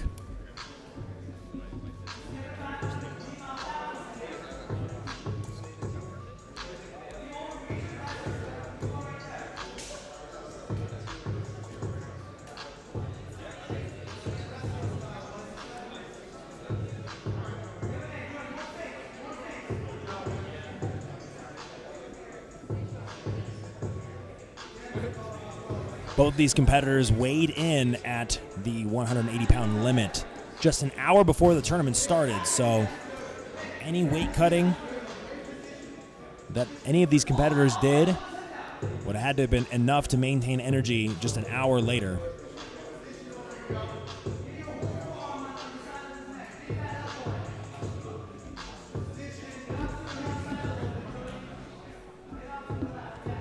Now, Caleb Crump with this very low body lock in the closed guard, it's going to be very difficult to initiate a pass from this position. He's going to need to step over. You know, Joey Werner opening up his guard, possibly giving Caleb Crump what he wants.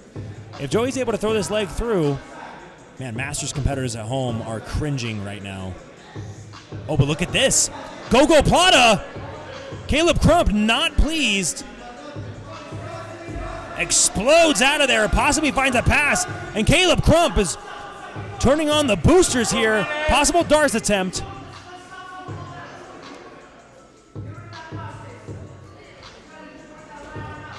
Passes to the side. Mean crossface by Caleb Crump. And look at this, trying to force a front-facing rear naked choke. I don't often see people do this, but Caleb Crump busting open the playbook. Oh my goodness, and that's going to be it. That's the tap. Caleb Crump moves on.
Referee Aaron Wilson ready to get us underway. Once again, my name is Jake Watson on the mic. Follow me at Jake Watson Media on Instagram.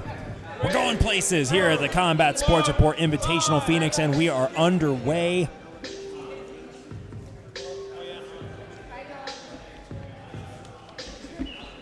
Lane Kidd-Sharkey immediately in on a leg. Kevin Buring picked by a lot of people to be a favorite in this bracket, so Kevin certainly probably thinks, oh, I'm supposed to win. Lane Kidd-Sharkey with an opportunity to make what many would call an upset.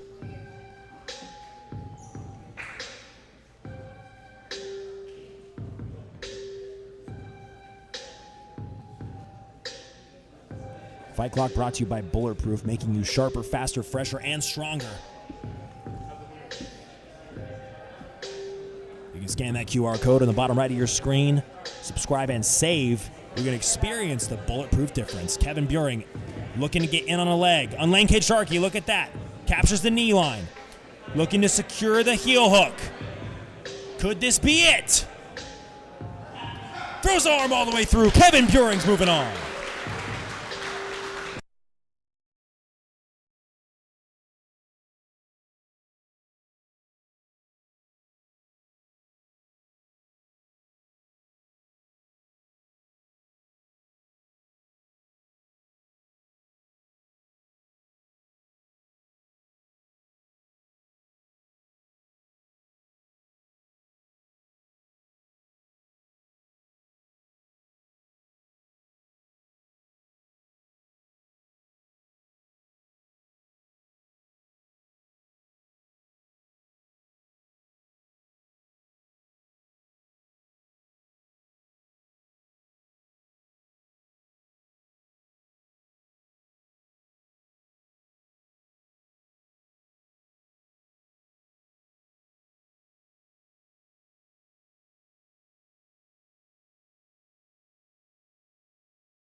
Princeton Jackson ready to take on his opponent, Ryan Oñate.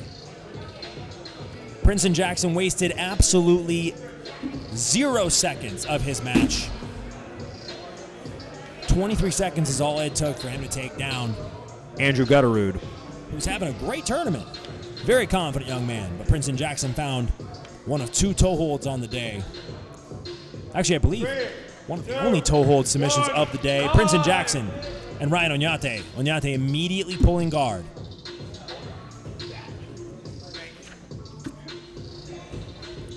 Princeton, a black belt under Jay Pages, sitting back for a toe hold. My apologies, a heel hook or a leg entanglement of some sort immediately. Has his leg in front as well, so potentially gave Oñate the ability to attack his own leg. Ryan Oñate is a brown belt out of Legacy Grappling Academy, here once again in the beautiful state of Arizona. Princeton Jackson very active from on top. Perhaps putting himself in a bad position, though. Needs to be careful.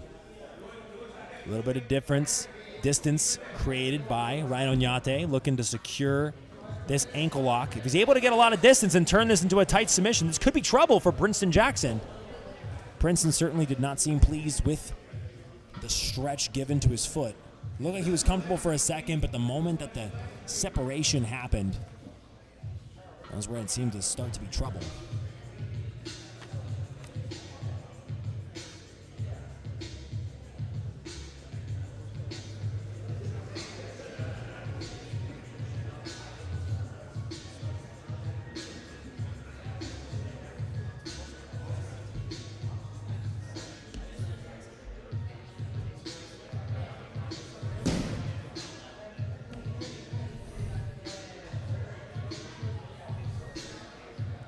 Sitting back, leg over the top. Princeton Jackson has a deep leg entanglement here. See if he sticks for this ankle lock, or if he... Oh, look at that, Aoki lock attempt. Or should I say Schrock lock. Don't see a lot of people doing this. Nick Moose Schrock popularized that technique long time ago. Princeton Jackson looking to expose the heel. He's losing the knee line. If he's able to rotate through and make this happen, doesn't quite have the bite on the heel. Oñate doing a good job of hiding his heel for now. Princeton Jackson trying to punch his ticket to the semifinal. He's going to take on the winner of Mike Kennedy and Diallo Braithwaite. And they're back to neutral.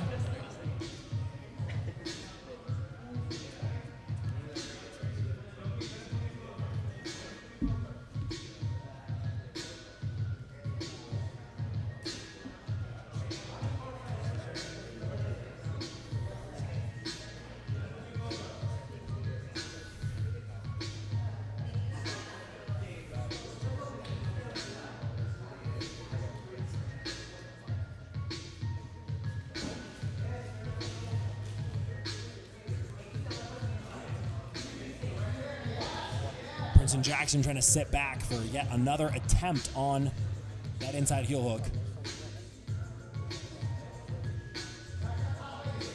Might be looking for an Estima lock as well here.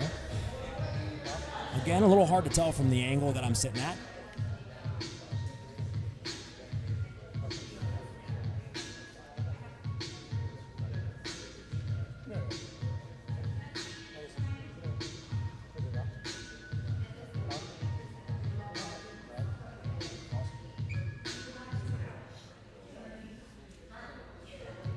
Gets the leg free from that half guard. Met with a little bit of pressure to the left side. Princeton Jackson hops over. He might have had a small look at the pass there.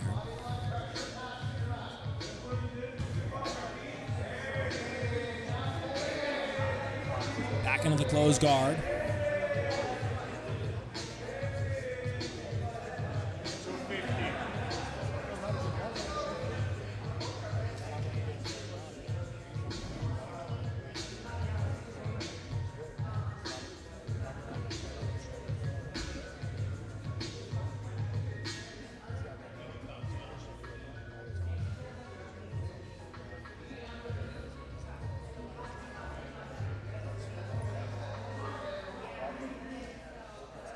Now Oñate throwing that leg over the top. Look at this, Princeton Jackson looking for another toe hold. The knee line is not secure, so not a lot of tension able to be created on this. If he's able to scoop the knee like you see here, he might be able to turn this into a heel hook. 2 minutes.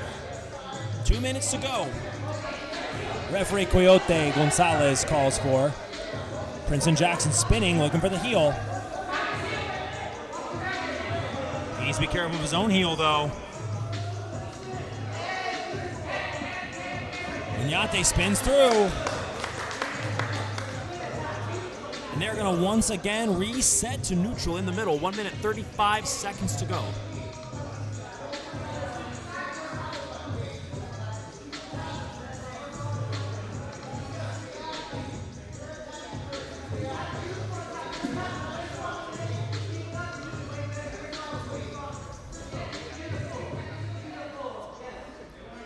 Look at this. Straight ankle lock attempt. In the event that Princeton tries to get his foot out of there, he could have gone for an Aoki lock, but look at this. Princeton really trying to put in Aaron Wilson's mind that he is the one winning this match. 1 minute. And every time you notice that Princeton Jackson starts to expose his heel, Oñate is able to find the space to kick his heel out and immediately defend. Very interesting. Oñate looked like he was almost cocky in his approach to pass that guard and get swept over. 30 seconds. Could potentially throw that to K-guard.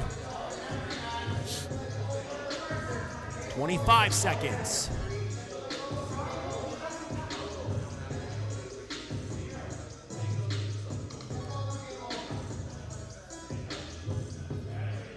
Looks like this one with 10 seconds to go is going to go to a referee's decision. Will it be Princeton Jackson or will it be Ryan Oñate?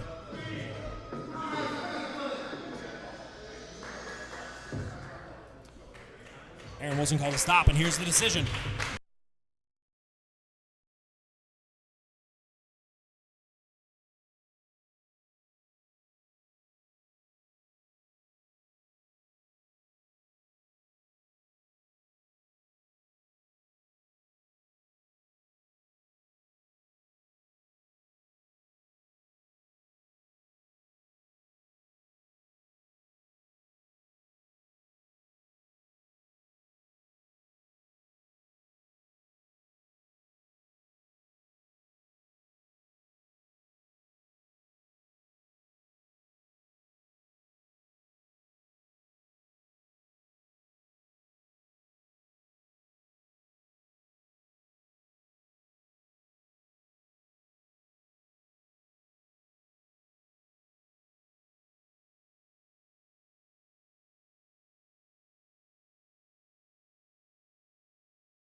Aaron Wilson once again set to get us underway here.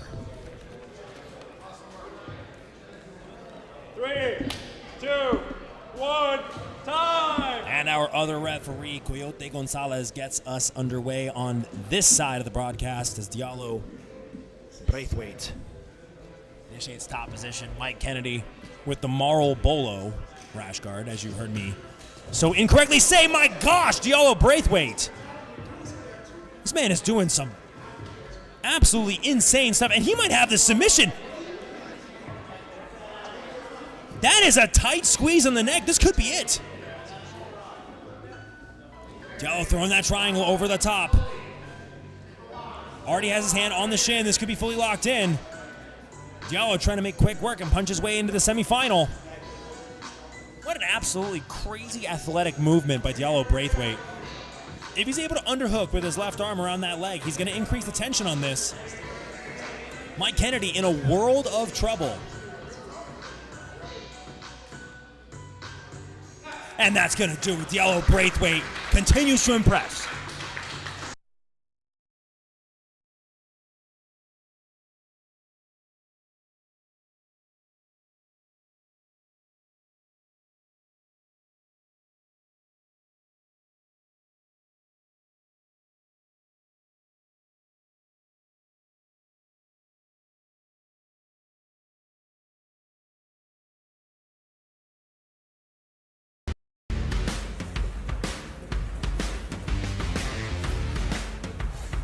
Lame Kidd-Sharkey. We'll be right back.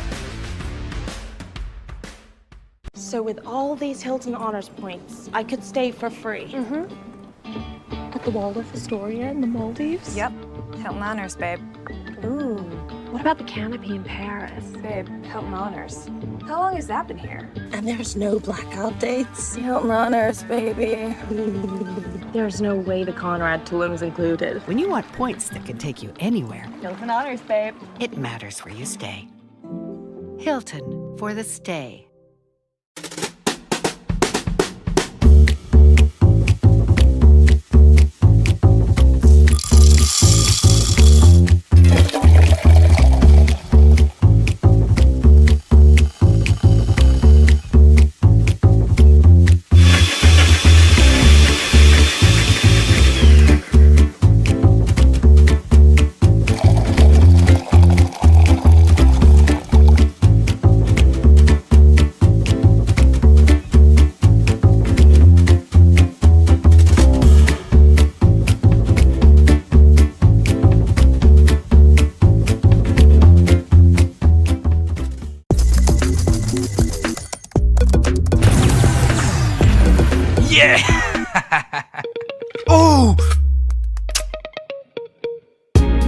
Tech's so good, you'll wish everything was a Lenovo.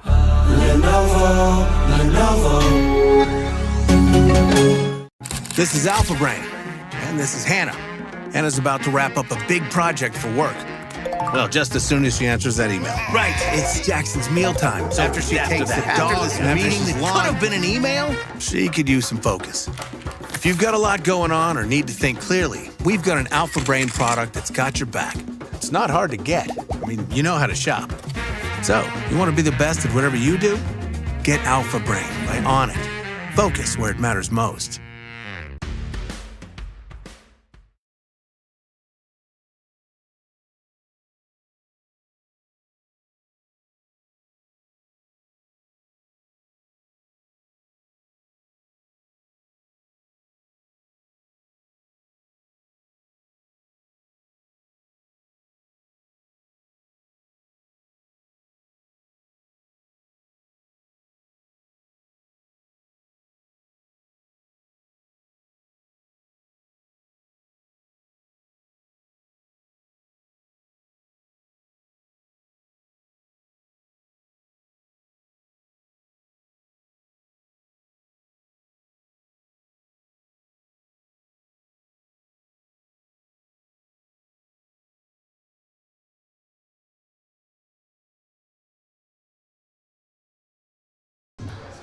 It's getting spicy.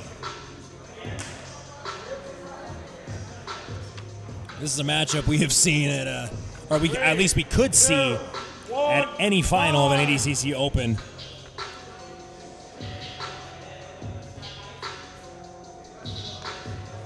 We're going to see Kevin Buehring in the PGF World Season 6 on UFC Fight Pass.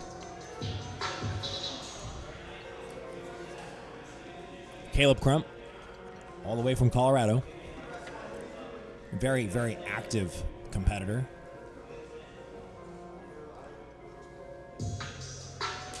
Look for him to stay on the outside until he finds his big opportunity. Meanwhile, look for Kevin Buehring to fluidly enter into a leg entanglement situation. He possesses some great skill in that department and just has improved so quickly in his short time doing jiu-jitsu.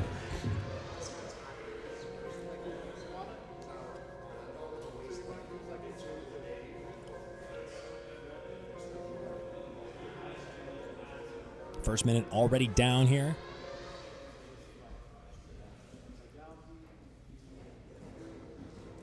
Caleb, the one scooting forward.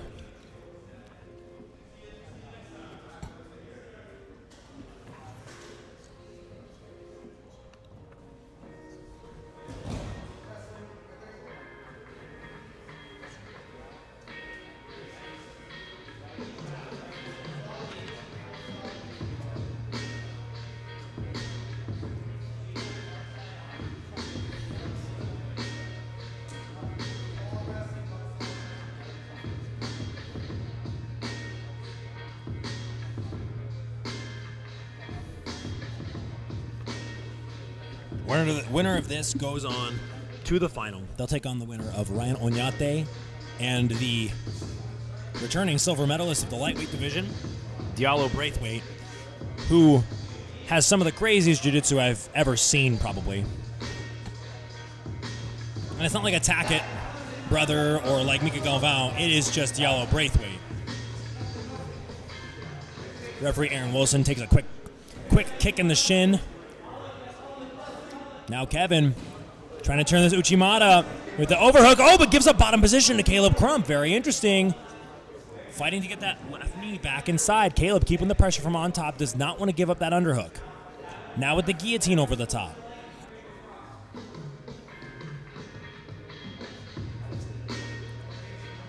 A lot of pressure from on top. A lot of the competitors who have locked horns with Caleb Crump have remarked how physically strong he is, especially for this 180-pound weight class.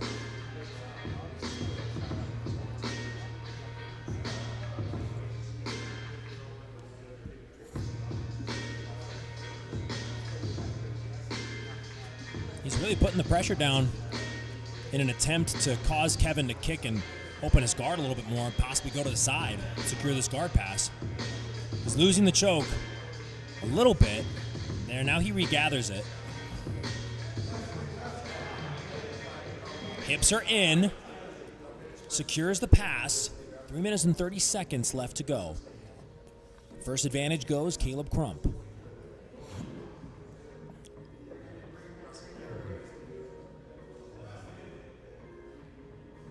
Left knee on the belly for Crump.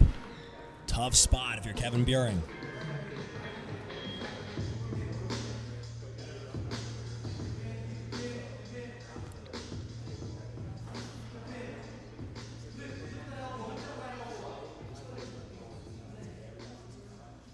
And Caleb Crump just keeping his forehead pressed into the basketball floor.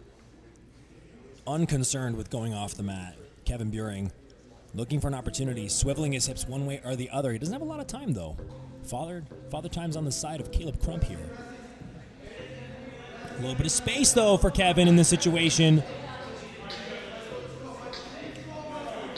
Now this is where things get interesting. Kevin Buehring sits guard again. Caleb does have the big moment in this match so far. He does have the big guard pass off of Kevin Buehring's attack. Now Kevin is forced to engage a lot more and to really make up the ground that you could say that he lost so far.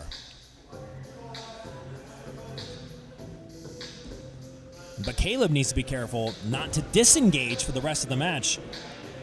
Aaron Wilson, a knowledgeable competitor in his own right, and that's going to factor into the match. 2 minutes.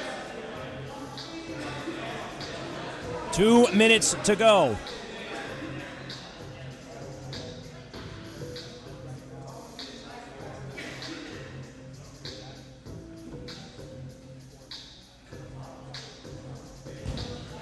Another pass around to the side attempt by Crump. Another guillotine attempt. That could be another opportunity, another little bid for Caleb Crump here. Sits back, flips Kevin Buehring. Able to block the hip. 1 minute, 20 seconds. Caleb Crump definitely in the driver's seat now. Another great series of movements for him. Buehring trying to push and get back into a great position. But it's just so difficult, the pressure of Crump.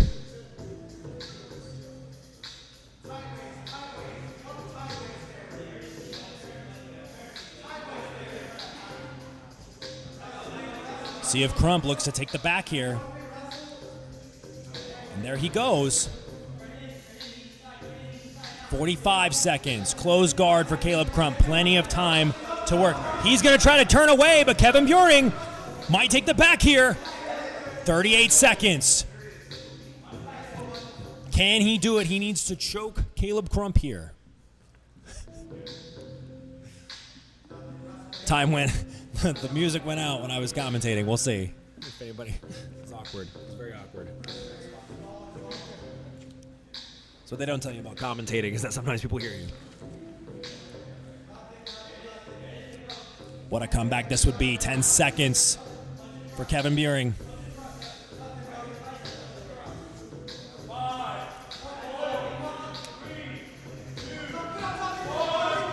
And it's going to go down to a judge's decision.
This man, Diallo Braithwaite, coming to the mat right now, has displayed explosive, athletic, creative jiu-jitsu on the day. Ryan Onyate, much the opposite. I would say very measured, very technical. Definitely not opening himself up in any sort of dramatic fashion, but more of a sharpshooter. Although very, very creative in his own right.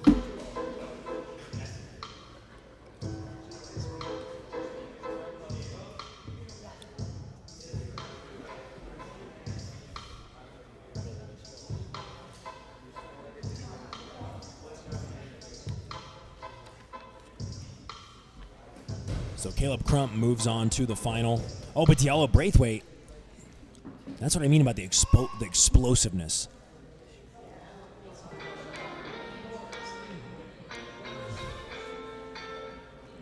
Ryan Onyate has done a great job so far this tournament of just continually, seems like he gets a little sharper with every single match. Though some of the matches were close, back and forth, he comes off a victory versus Princeton Jackson of Jay Page's in his most recent battle.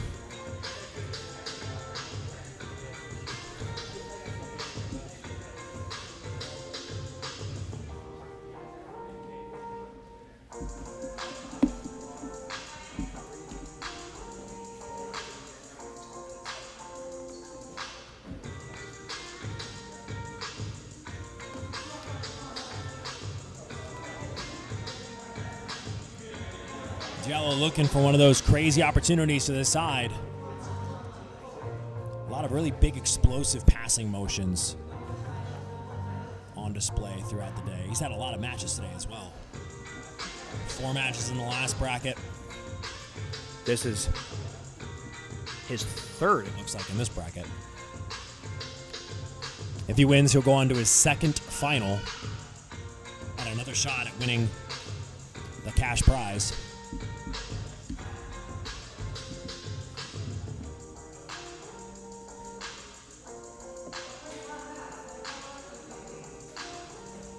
Hand on the hip, moves to the side. Hip thrusting up to get around the legs. And look at this. Gives up on that opportunity.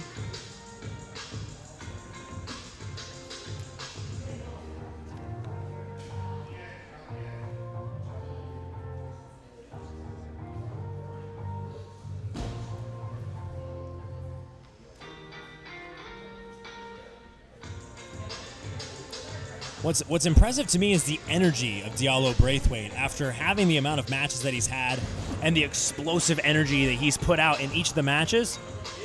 He has been just the same speed, the same intensity. And Ryan Oñate trying to meet him in the middle with that same intensity.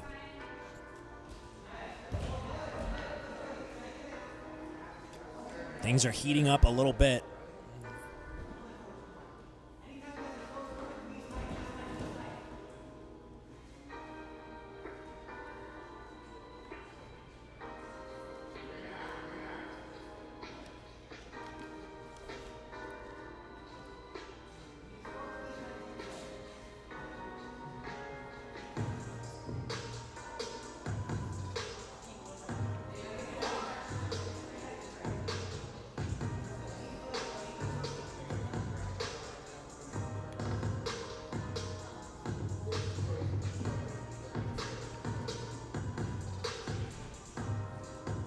A little bit of an elevation for Oñate. Catches the leg of Braithwaite.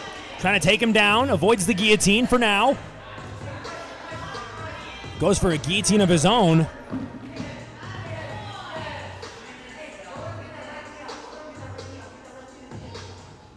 This is a big moment for Ryan Oñate.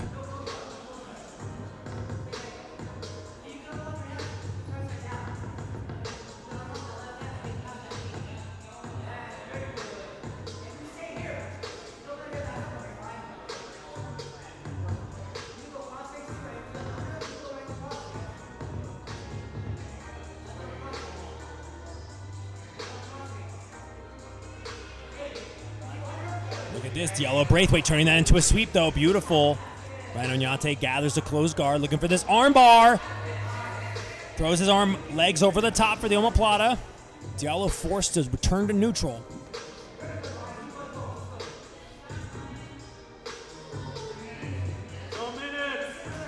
Two minutes remaining.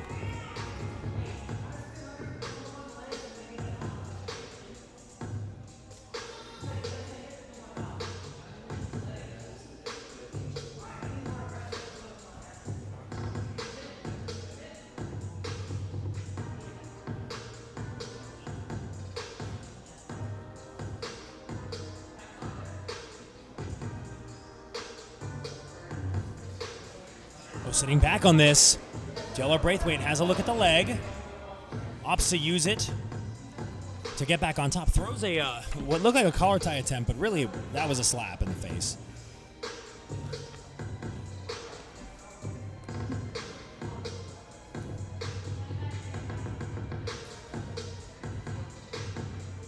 Forcing the half guard.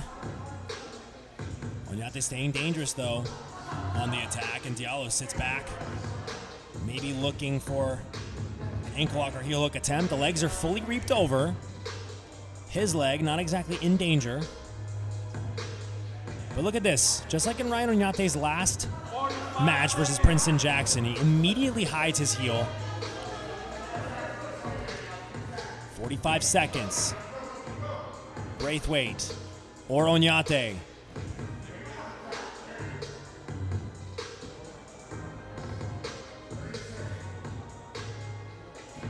This last effort by Diallo Braithwaite. Gotta wonder if that's gonna play into it a little bit. Looking for the guillotine, hopping over. Ryan Oñate trying to force a leg entanglement here at the very end of the match. False reap. Goes through. Recovery by Diallo Braithwaite. It's gonna go to a judge's decision. Who will make it to the final?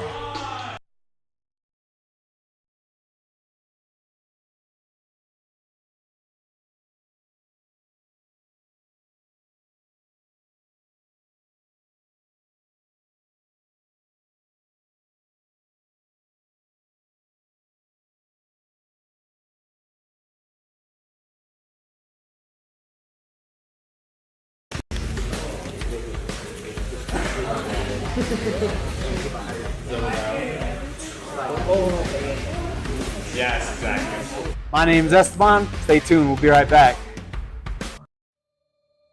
You know who you are and who you want to become. Uncertainty and failure stand before you.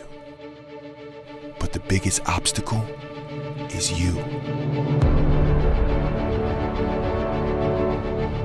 How do you handle adversity? How many times can you fall and still pull yourself back up?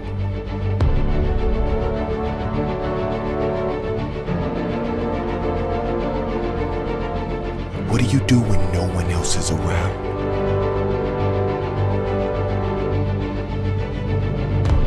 What do you do when you get tired, unmotivated, when you don't feel like it?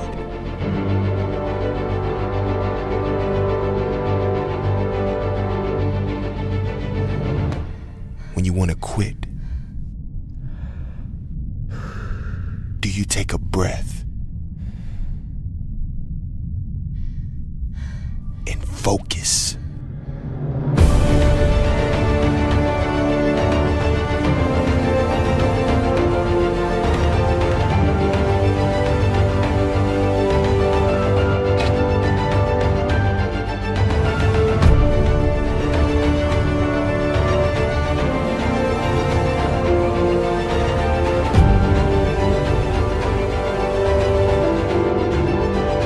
Only the journey matters. There are only the moments that take you closer to who you want to become. Moments that make you a little bit better today than yesterday. And the only way to get there is you.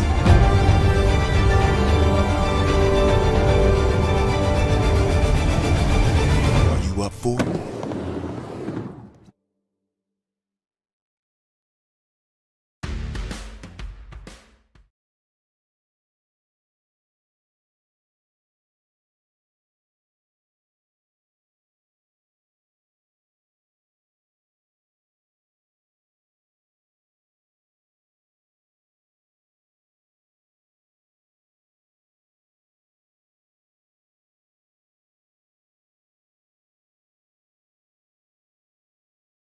My name's Isaiah Garcia. I train at a Dark Haven studio in Albuquerque, New Mexico.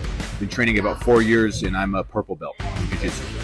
Something to know about me is that I always push a fast pace. I try to keep everything moving. I'm not a guy that goes out and looks for points. I never look to win by decision.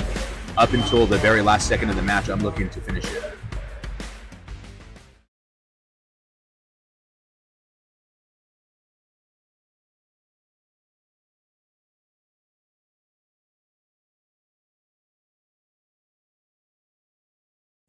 Stepping up on just over 1 week's notice. Please welcome back to the mats, Skylar King.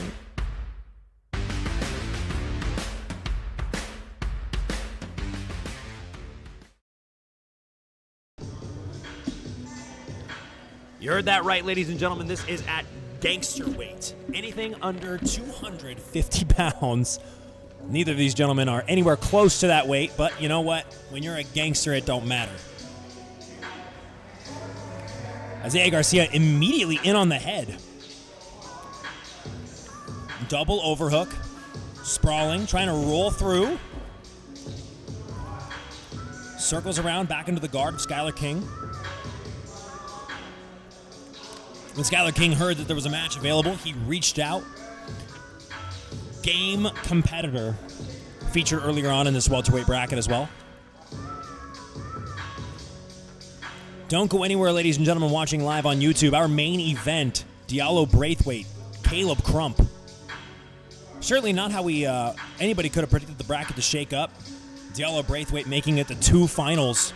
Really amazing breakout performance here in Arizona. Isaiah Garcia trying to make this guillotine over the top happen. That could lead to a pass.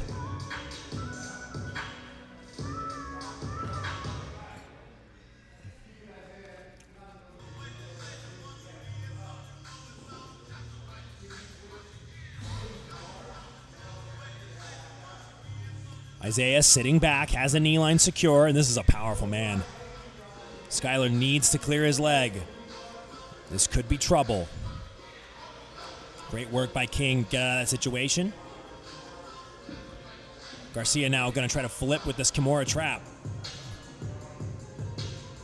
Skylar has his head in good position, though. It's going to be difficult to flip him.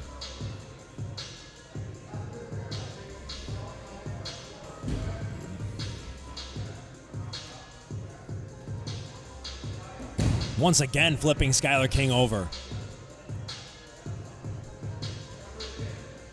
A little bit of blood on the head of Isaiah Garcia as he tries to find this leg entanglement once again.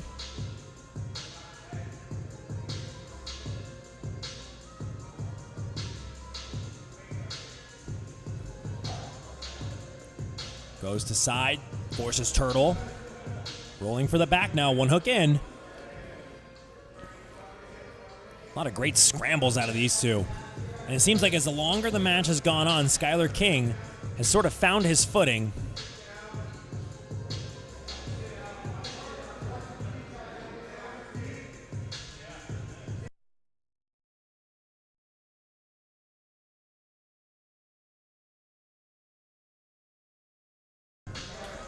Now circling around to the back, Isaiah Garcia rolls through.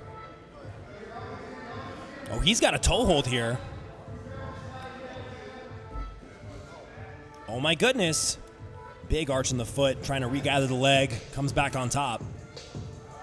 A little bit of a smile on the face of Isaiah Garcia.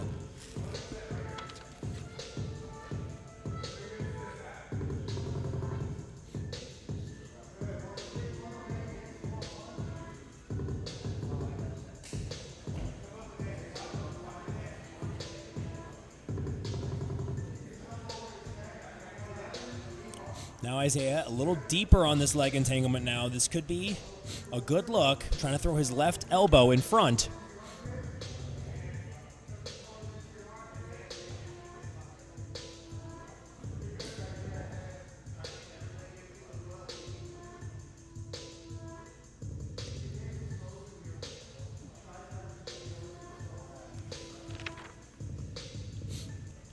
Having a hard time scooping that heel, but now it looks like he's got a little bit clearer of a bite on it.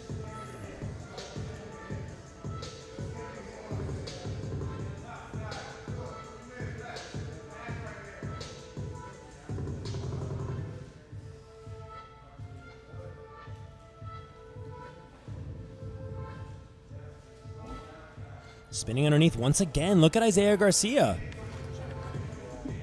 Grappling like a gangster. And Skylar's doing a great job of keeping his feet entangled in such a way in front of Isaiah Garcia that he can't really find a solid, comfortable leg attack. 2 minutes, 30 seconds to go. Now there's a toe hold. Dipping from side to side.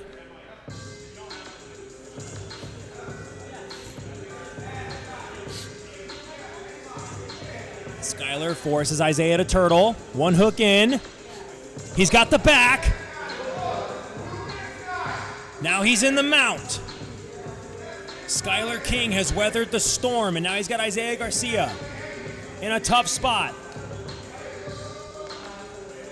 Big effort from Garcia to get out of that position. Now they reset back into the closed guard. 1 minute, 45 seconds left in this, our co-main event of the evening between Isaiah Garcia of Dark Haven Studio, Skylar King of Team Roberto Travin.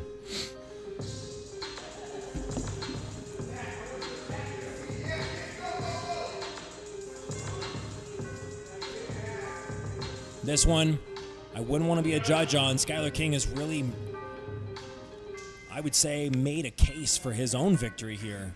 Whereas it looked like Isaiah Garcia started out the first half of this match, it was all him in the driver's seat. Skylar King has really made a formidable comeback. And just as I say that, Garcia sits back, a little bite on the heel. Will he be able to find this? And he gets the tap, Isaiah Garcia. Victorious in the Gangster Weight Championship.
Ladies and gentlemen, remember that we're back Saturday, June 8th, exclusively on pay-per-view. Yepi Tamazian is going to take on Kevin Sherrill in a 205-pound super fight. Matches are going to begin immediately following the CSR Invitational. Tickets available now at combatsportsreport.com. Here we go. Fight Clock, and this, our main event, brought to you by Bulletproof. Subscribe and save. Bulletproof is famous for its signature bulletproof coffee and an extensive line of products to make you sharper, faster, fresher, stronger.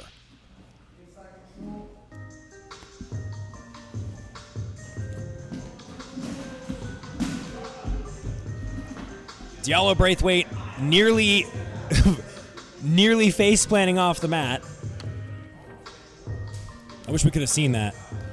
I imagine this one's going to get a little chippy.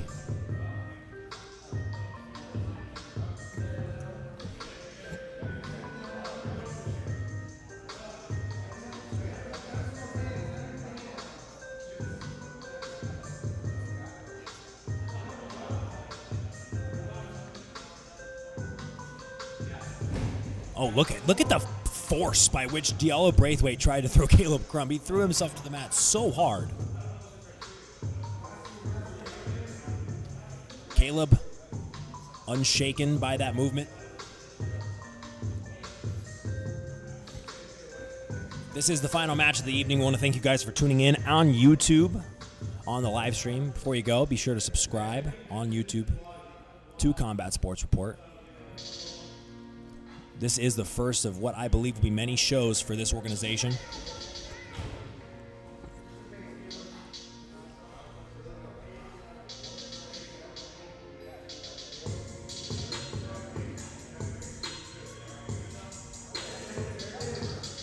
Caleb pump faking a few times to try to get Diallo to bite, but no success. And Diallo has tried on a few separate occasions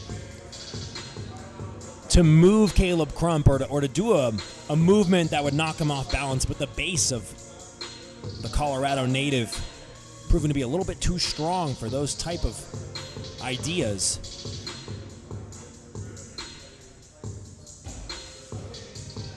Crump now trying to do a quick duck under to no avail. So far, not a clear indication of who's in the lead. This, like every match here at the Combat Sports Report Invitational, is a 7-minute match.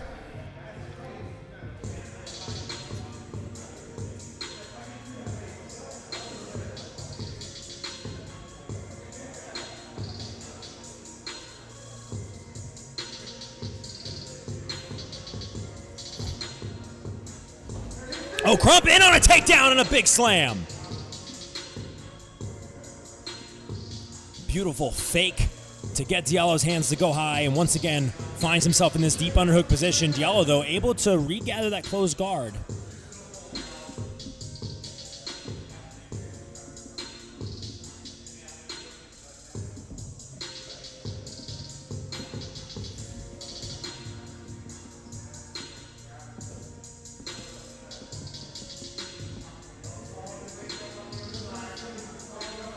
Winner of this match receives a cool $1,500 and a Combat Sports Report rash guard,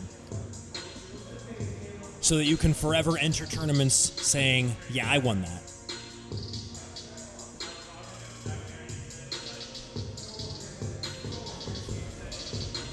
Kick attempt by Diallo to get out of that situation. Reset back to neutral. See if he can make a takedown situation happen now on Caleb Crump.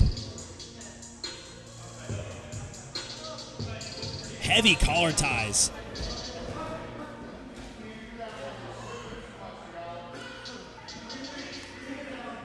Diallo Braithwaite perhaps trying to shake the mentality of Caleb Crump here with those heavy, borderline strike collar ties. Another duck under attempt.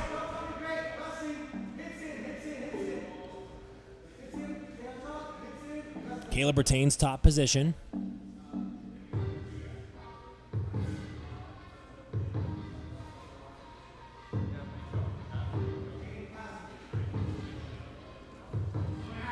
So to Diallo's credit, he has been very active. He's been trying to make these situations happen. It's just the base of Caleb Crump He's not able to get Crump off balance. Crump had a big takedown earlier. Perhaps the most convincing moment of the match so far. Duck under attempt again. My goodness.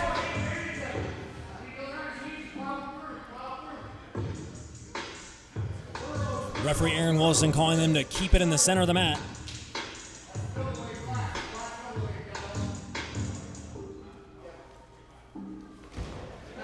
Jump guard from Diallo Braithwaite.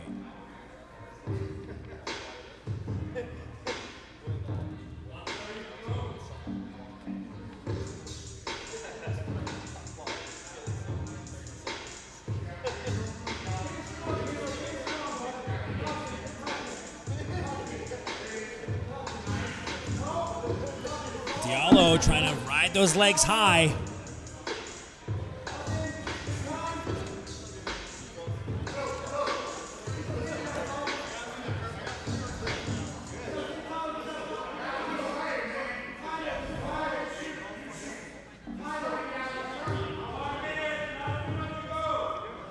It's going to be tough to see who's in the lead on this one. Caleb Crump has kind of turned the gas down a little bit, whereas Diallo, I mean, he has been trying to go. Not a lot of very close attempts. Not a lot of committal movements, but unmistakably staying more active.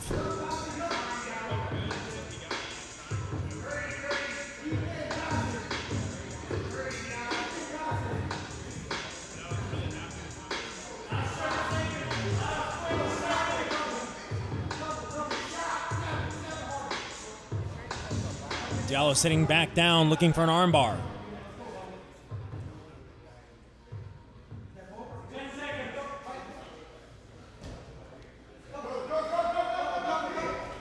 Caleb Crump in on a double leg again. Takes him to the ground. Who's it gonna be?